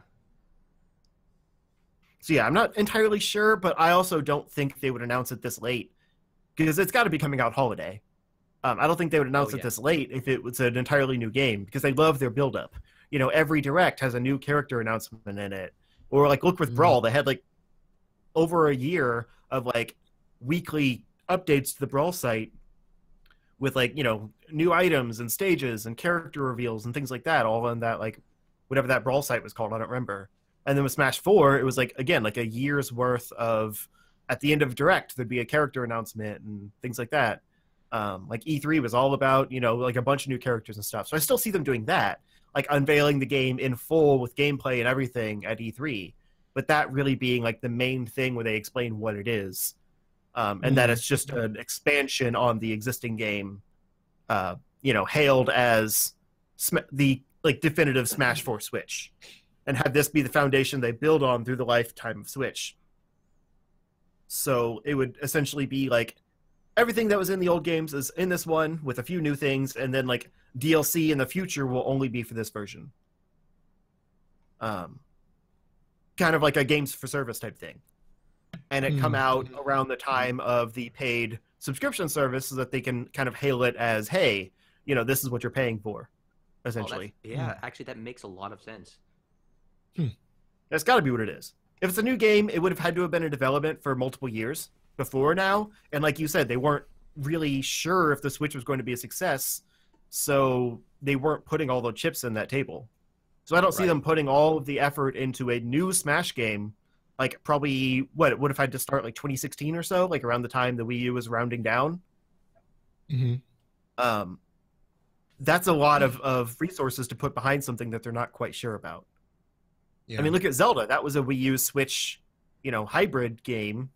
Mario Odyssey is really the only game we've gotten that's like original to the Switch. Because Splatoon 2 is, let's be honest, it's a Splatoon expansion. Xenoblade Chronicles 2, I think, started as a Wii U game and it was eventually turned into a Switch game. Like, a lot of those examples are just like, this is what was left from the Wii U. Right. But Smash already came out on Wii U, so that would have had to have been an original game built from the ground up for Switch to come out this year. That's a bit of a stretch. So, I don't know. I'm super excited for it, but I just want to temper people's expectations because everyone's like, oh, it's a totally new game, but like, this is the reasons why. I don't think that. Right. So, yeah, that's the Direct. Thomas can wake up now. I just want to point out one last thing. You got Nintendo, like the love for Nintendo is real to where all they have to do is just show a logo of something and then people lose their freaking shit. Dude, oh my god. It was so true. Like, kudos to Nintendo. I feel like they've, the last couple of years, they've, I don't know, they've really impressed me. Not that they haven't before, but just with the Switch, and it was like, because I remember everyone's like, well, I don't know about this Switch thing, you guys. It's like, what is it? It's a handheld, it's a console, I don't know. Natural stuff, but then like now look at it. Like, I don't know, it's great. It's just cool to see like a game company, like one of the major ones, come out with like such an interesting idea and have it flourish as much as it has. And it's just really, I don't know, it's cool. I like it because in my mind, like, Nintendo isn't like directly competing with like Sony or Microsoft. They're kind of doing their own thing and they're doing fine at it from the looks of it. And it's, so Nintendo love is real. That's all I'm going to say. To be fair, that the Smash reveal was more than just a logo. It was actually like really clever because they just ended the whole Splatoon section, and then they're like, "Oh, we have one more announcement for you." Like, and it showed the Squid Kids, assuming it was just another Splatoon thing. I was so disappointed when that popped up too, and I was like telling Jamie, "Yeah, me too." I'm like, really, more Splatoon? I mean, they've done that so many times, that bait and switch so many times of one more thing, and then they show a Smash trailer that I kind of assumed that's what it was, but I also just was not expecting a new Smash at the end of this Direct. So like when there's a Squid Kids running around and then like they see the symbol in the eye and it shows like the characters, I'm like, okay, this is really well done. Like they got me. Yep.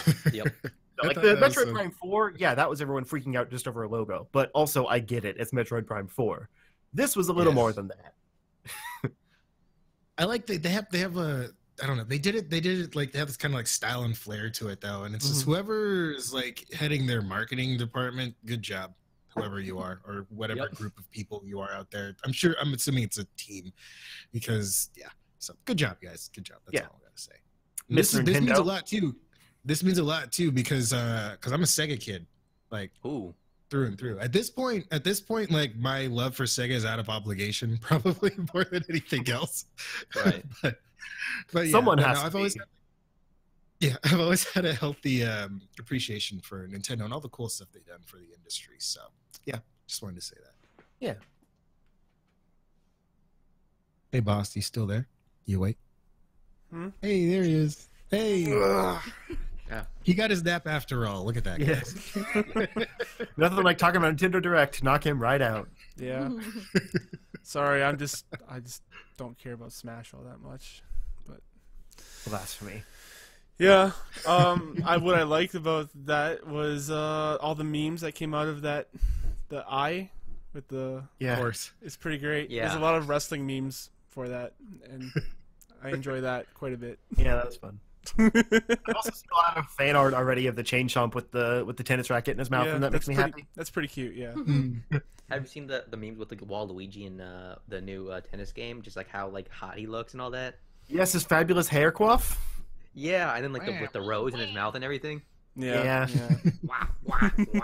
They know exactly what Waluigi is. He's the sex symbol of Nintendo these days. He needs to He get his really own game. is. He's like he's all the vulgarity that they can't include in anything Right. else, just in that one character. I kind of love want it. like Honestly. Waluigi amiibo support in the South Park port. Oh Because my if God, any yeah. if any Nintendo character that would fit into the South Park universe, it would be Waluigi. No. No. He'd break it. He'd break everything. Watch it. That'd be cool if he was like an epic boss or something like that. Like Yeah. Or a Morgan summon? Freeman. Are there like summons in that game? Oh, I don't see Yeah, why there couldn't there are. be. It's an RPG. Yeah. Moses is a summon, I at least in the love first one, anyways. Oh, okay. You want to talk about some more Nintendo stuff because they filed a patent for things to interact with the like other devices to interact with the Switch, and they put some Donkey Konga bongos as one of the things that could possibly Yeah. interact with it. Yeah, they did. Nintendo's such a tease, man, because like they show the keyboard and you're like, yeah, okay, fine, people could go on the internet or whatever and use your Right. keyboard. But then they put in the conga bongos and you're just like, whoa, hang on, Just I mean, I right guess next it's to a just regular keyboard. examples. yeah, Because they're just talking about like things that could be extended input, and so these are probably Yeah. two things they've released before. It's like, hey, these are examples of things we might want to have. But if they put out a new Donkey Konga game, I swear, like, unless the old Kongas still work, because those are super cheap at GameStop because they're everywhere. Mm. But that should be like a Labo thing, honestly. Like you put the Joy-Con and like the side of these Oh, like yeah. Konga things, Totally. and it Konga like, registers cardboard. like the slight movements, like the shifts in the positioning or whatever. Mm-hmm. Konga cardboard coming to you on 420. Yeah. So I guess if you guys don't have anything else to say about that, No, it's another nothing story. yeah. Patents come out all the time. What's not a nothing story is Valve is making games again. No, they're not. Shut up. I'll believe it when I see it. Don't mess with me. I'm That buzzed. seems like another nothing story Play with again me. too.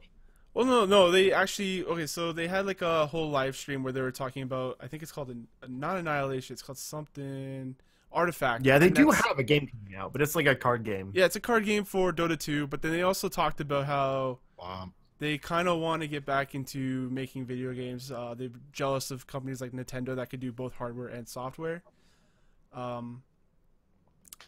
And they previously did a Reddit AMA saying that they're making a single player game and then 3 other VR games.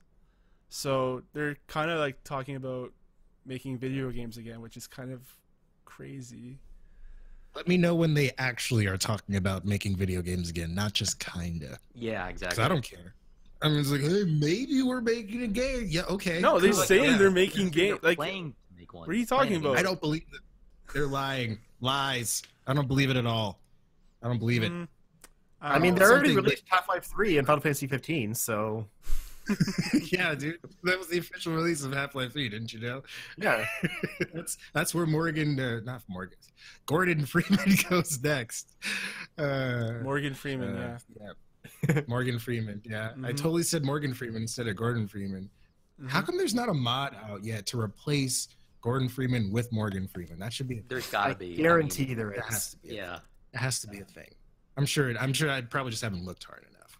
But yeah, Half-Life, Valve, give me a trailer. Morgan Give me a trailer for Freeman something, mod. and then you'll get my attention. Otherwise, you're just business Yep. as usual. You just.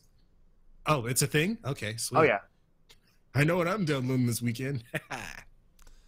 Yeah, but they said that they're jealous of the fact that Nintendo can screw around with their hardware and basically like how they've been doing over the years, implementing their software with their hardware and taking full advantage of it. They say that's something that we've been jealous of and something you'll see us taking advantage of sequentially. It's 11 a.m. It's 11 p.m. here. Give me a break. I'm old. But yeah, like it's exciting to hear Valve talk about making games again, because they are making games. Though I don't know what you're talking about. As long as they make It's a weird, Portal 'cause 3, like that's all I care about. It's just weird because for once Yes. I'm the jaded one and Thomas isn't. I don't know. Did anyone else notice that? When Gabe Newell says something, he comes down from his cloud of Steam Cloud. Gabe Newell says a lot of shit. No, he doesn't. What are you talking about? And also, I was the one born on December 25th. If anybody should be listening when they talk, it's me. Okay? Yes. All right. Gabe Newell, indeed. Anyways, yeah, excited to see what comes from that. Days Gone has been delayed to 2019. Surprising no one. That's good news because that game looked a little rough. Yeah. Yeah. Mm-hmm. I mean, Is it the zombie game? no one thought that was coming out this year, right? Like, No. I thought they were just No, gonna no. shit it out and be like, "Hey guys." yeah. Yeah, it is. A Because zombie game. I was trying to figure out their lineup because they've still got Spider-Man coming this year, and they announced Oh, yeah. what was it? Something coming in May. Detroit. So they've got Oh, yeah, God yeah, of War in April, Detroit in May. Was Spider-Man going to be June? Like Hmm. that's a lot of first-party games all in a row. They're not Nintendo. They can't handle that kind of output.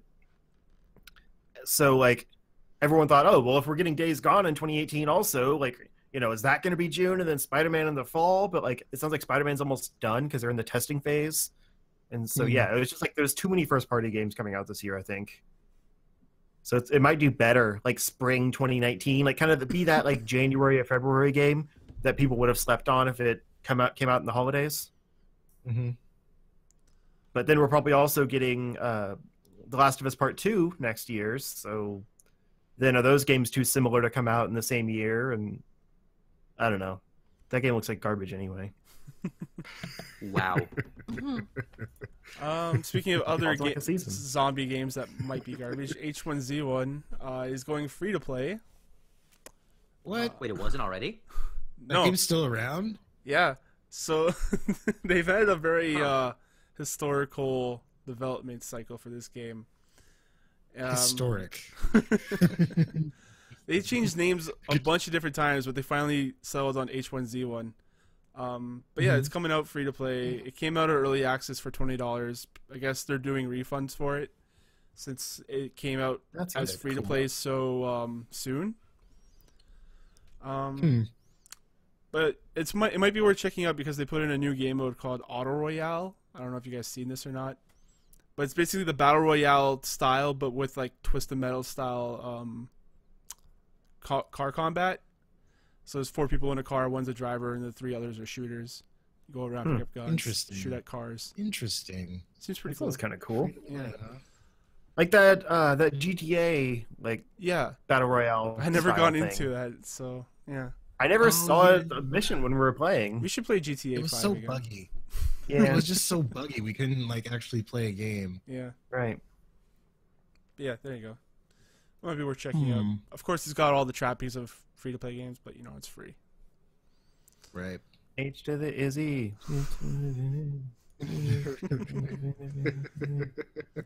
My man over here singing a true classic. I love it. I love it. Anyway, Let's let's move on from that awkwardness. Yeah, let's talk about some new games that were announced. Black Ops 4 officially announced, of course, coming out on October 12th instead of November, which is their normal release month. So they're moving out of the way of Red Interesting. Dead, I guess. Yeah. Yeah. I hate their chevrons thing, Smart though. move. That's not how you do Roman numerals. Yeah, it's not good. Like, it's tough. It's Yeah. hard to see. Yeah. Yeah. It looks like a They're shield. like hash marks as opposed to Roman numerals. Yeah. I guess that's going it to be was like on a confusing. patch somewhere, like sewn onto the patch or something, or Probably. yeah. It's for marketing, but it mhm. just looks bad. It Like, doesn't look good. it looks like it's not numbers. Yeah, exactly. like- Yeah. Call of Duty Black Ops Shield or something. Just get Roman Reigns in there. Uh. and good to go. Um, we got the Division 2 announced as well. Interesting. They also updated like the roadmap for the first division, showing the other DLC stuff that's coming out later this year. But yeah, Division 2 is announced. I'm gonna be playing this with my dad. It seems like the Ubisoft games I've been playing with my dad, because it's mostly like just co-op, open world fun. And yeah, so. Did you play a lot of Division 1? I played the Division, the first one. Yeah, I played the story mode with my dad, and it seemed all right.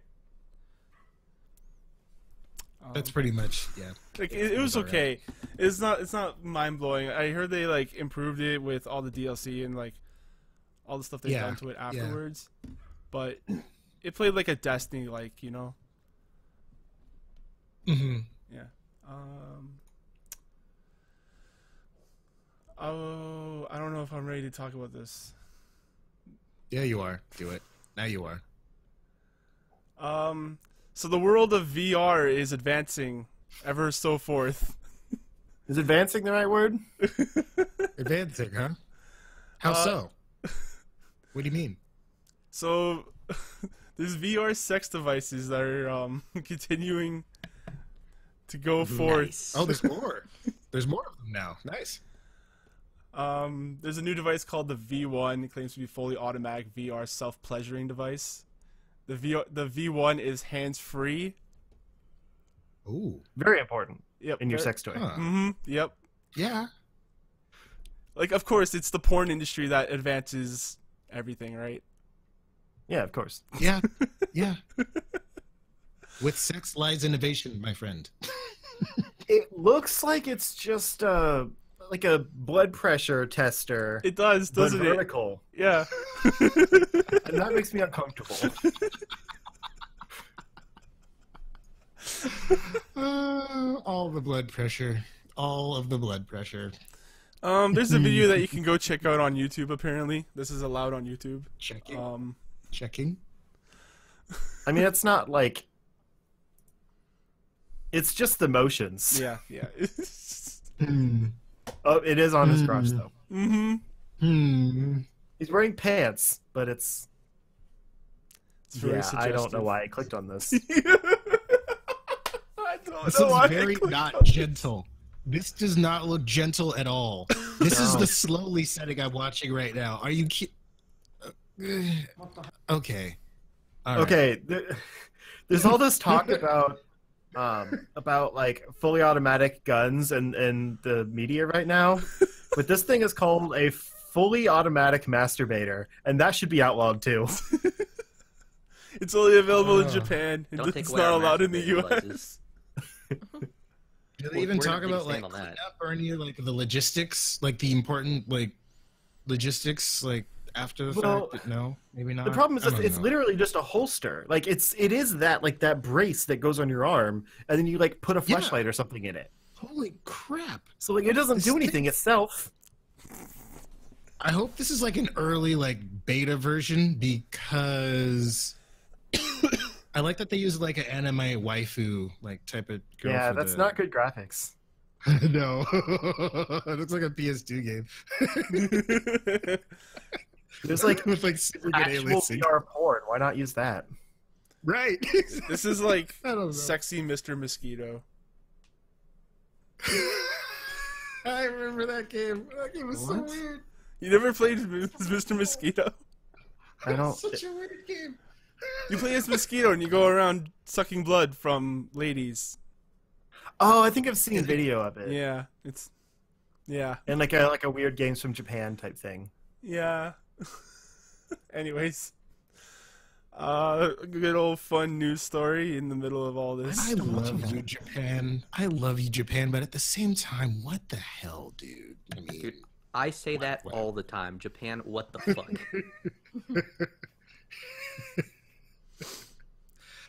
oh goodness. I'm just Don't buzzing worry off though, the internet. Alejandro. Once Jamie leaves, I'll send you the link to that. I don't care. I'm kidding anyway. No, I know. wouldn't, 'cause No, it's but awful. it's all right. I don't mind sleeping out in the doghouse tonight. I don't. Okay. Anyway. I'm at your house. It's okay. I know. am the doghouse. Yeah. She's gonna make me sleep outside of my own damn house. Never. It's too cold. Yeah. I can't have you freezing. Shouldn't have been thirsting. Time to freeze. I don't know. I might skip that. Do you still have the news story, Justin, from the Harry Potter Hogwarts mystery game? You want to talk about your Hogwarts Harry Potter game? Harry Potter mobile game. It looks good. Yeah, there's an actual like gameplay trailer from the Harry Potter mobile game I've talked about before. I need to actually get on the notification thing for this because there's no release date for it, which is really annoying. It's just like it's open for registration right now. That's all they're saying. Yeah. But yeah, it actually looks good. Like it's like 3D graphics. It's unclear how much you actually control in it. It kind of looks like you just like walk through scenes and then like it places you in like a classroom and you have to like, do the magic spell to do things, or like it drops you into a duel and you have to like, do the duel. I'm not sure if you're actually like walking around the castle and doing everything directly or if it's more of like a narrated adventure type thing. But like graphically it looks good and there's like some interesting elements to it. And I usually hate mobile games, but the interface seems pleasant for it. With some cool like kind of dialogue options of talking to people and like, probably changing how they treat you and things like that. But I just hope it's not too much of like free to play garbage. Yeah, it can really easily go that way too. Is the thing. Yeah, it looks like one of those where it's like you get little achievements like for every little thing you do, but it's also like it uses energy for every little thing you do. Probably. Energy. I don't know. It's hard to tell. Mm-hmm. Because it just shows bits of like the things you can do in it. It doesn't really show you like actually playing the game throughout. So yeah, but it comes out this year, like later this year. So I'll check it out and let you know. I love Harry Potter. Going from one beloved franchise to another, Chrono Trigger got a release on the PC. Oh yeah, I saw that. It was like the mobile version though. Yeah, it's a new mobile version. It actually is a new mobile version. So really, they what does that even mean? So they ported the mobile version to PC, and it came with like the touch controls and everything like that. It was just all cropped out. But what happened was they updated the mobile version to include all this weird like tiling and sampling and like different filters on top of filters for this new one. So it kind of looks all jank. Yeah, I mean it is like it's a fully new version, like built from the ground up. Yeah, but it's a mobile version built from the ground up that they ported to PC. So like there was actually just a sole mobile version before. Yeah, and it didn't have. And this replaced that in the store, but it's a new game. It's so fucked. Yeah, it's so odd. I mean, like, how have the reviews been of this? Port. Terrible. It's been. It's awful. almost like it seems like it would be easier just to emulate the damn thing on a mobile device because it could be done. Yeah, I don't know, it's Why? Also, there's the DS version of the game, which is the best version of the game. Say, the definitive, exactly. It has the FMVs from the PlayStation version without all the crappy load times, and it has new content in it. The new content isn't that great. At least the new dungeon is kind of just mostly grindy. But like the other endings that it had that kind of tied into Chrono Cross, those are really cool. And I love Chrono Cross, so I'm glad they made that more canon. Yeah. But yeah, I really like this article because it's talking about, it was like the day that it came out, so over a week ago. I'm not sure why this is on the news this week. We didn't talk about it last week, so. Oh, okay. Yeah. It says the best thing about today's surprise announcement of Chrono Trigger on PC is that Square Enix hasn't changed the graphics. And then update 2:44 p.m. Oh no. And a link to something that says, "Oh no, Chrono Trigger looks awful on PC." Yeah. And that's pretty amazing. Great journalism there, Jason Schreier. It's pretty good. That was pretty awesome. Yeah. Oh no. It seems like they're keeping up their quality of PC ports. So yeah, that's something. Just no love. Get it together, Square. Yeah.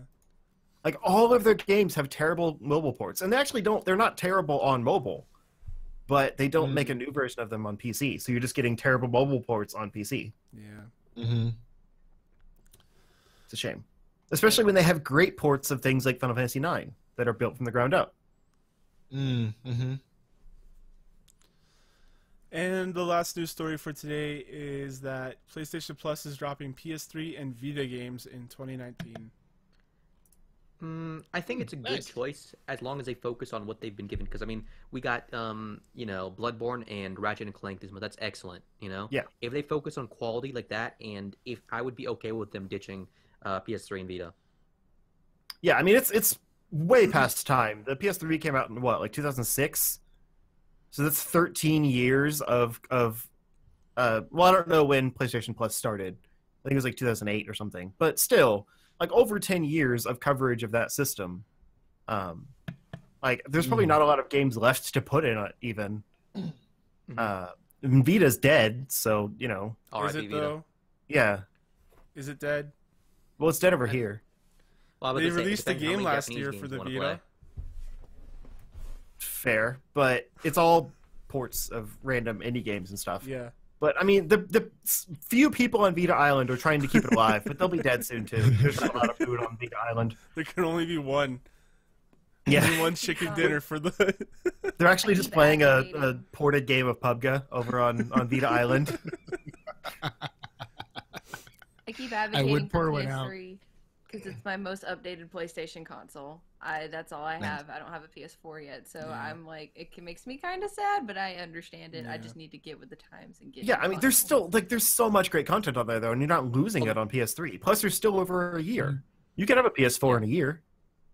Yeah. Hopefully, that's the plan. Because Yeah. I've seen so many games, and I'm just like, I want all of them, and I'm like, I have to get these later. hmm Yeah. But the only thing that bothers me about it is, like, right now they have essentially 6 games. So the standard is 2 PS4, 2 PS3, and 2 PS Vita. Because of all the crossplay stuff, it usually ends up being 4 to 5 PS4 games every month because they're just available on all systems.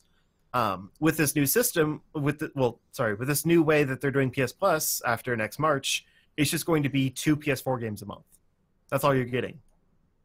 So while they say they're stopping PS3 and Vita support, what they're really doing is actually giving you less value for the PlayStation Plus membership. Yeah. That I wouldn't is expect actually- 6 PS4 games anymore, No. but at least two, actual titles and 2 indies or something. I thought they were doing VR titles as well, or is it... They are, like- but you only get those if you have PSVR. Yeah. Right. But I mean, they sort of technically are giving those out as well. So I mean, True. it's not technically only just 2, but I mean, I see your point. But again, like if they focus on, well, I guess Bloodborne and Ratchet and Clank, like they're pretty good, but I guess you can find them fairly inexpensively now too. Yeah, they're both $20 to $30 games. Yeah. So, but like if they offer, let's say, $30, AAA games every month, and I agree they should do indies, but if they just did those 2 AAA $30 games or so, I would be content with the purchase of it, for every month. Especially Right, if but they I were mean, good. even this month, we're getting those 2 and then also indies. Yeah. Mm-hmm. So I think they should keep that quality up. Sure. And sure, it sounds like, I'm being a greedy fan, but also, how many people really want everything that comes out every month? It's variety. Yeah. I downloaded Bloodborne just because, I didn't own it. I played it once when a friend brought it over. I didn't really like it, but I'm like, hey, it's available. I might as well call dibs on it, even if I never play it. Same. Yeah. So Yeah. it's always just put it in your download library, anyways. Yeah, exactly. Then you can Mhm. always get it again. Yeah. I did that with a bunch of PlayStation Plus games that I have deleted off since.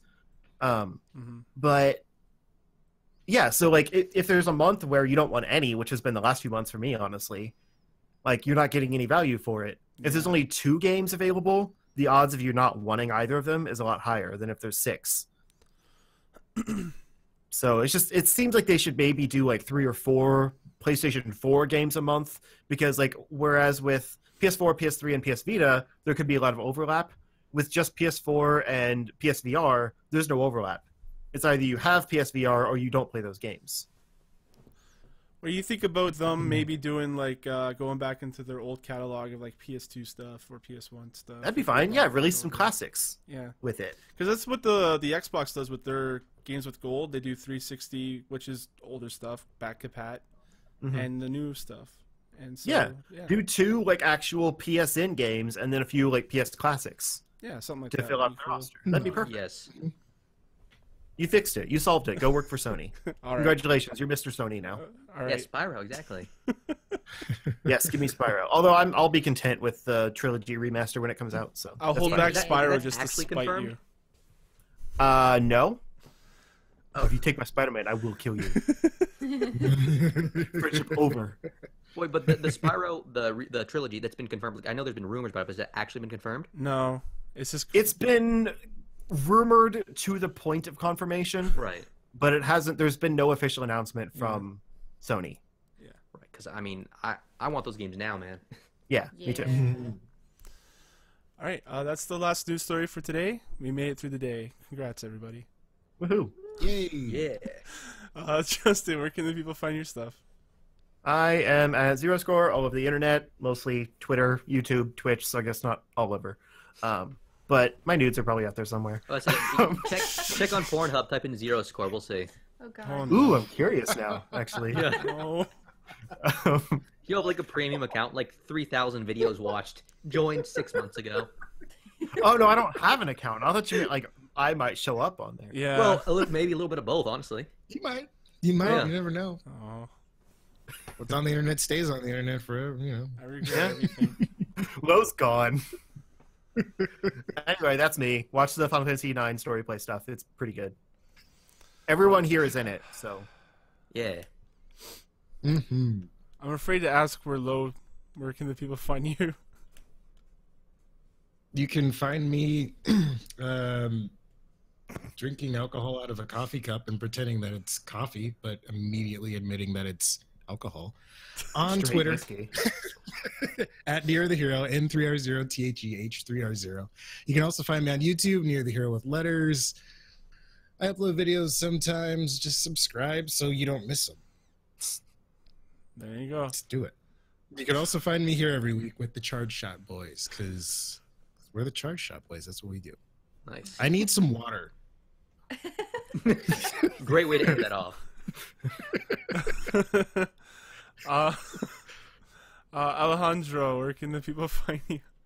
You can find me on Twitter at LotusJK, LOTOSJK. And if you like that particular brand of shit posting, you can check out my YouTube channel, which is linked in my bio if you're interested. Just basically play, I haven't done much lately though, but I play games like right now, like Fallout and Sleeping Dogs. But I like to get back into doing something like where I do kind of like a weekly showing of like maybe like a game that might get overlooked or like an old classic.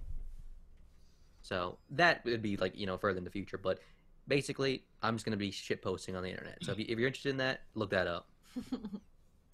And Jamie.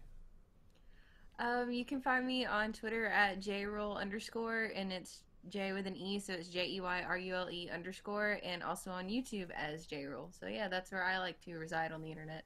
So yeah. And you can find me, your host Thomas, here on chargeshot.com. You can find me on Twitter at CSGThomas. And you can also email me, thomas@chargeshot.com.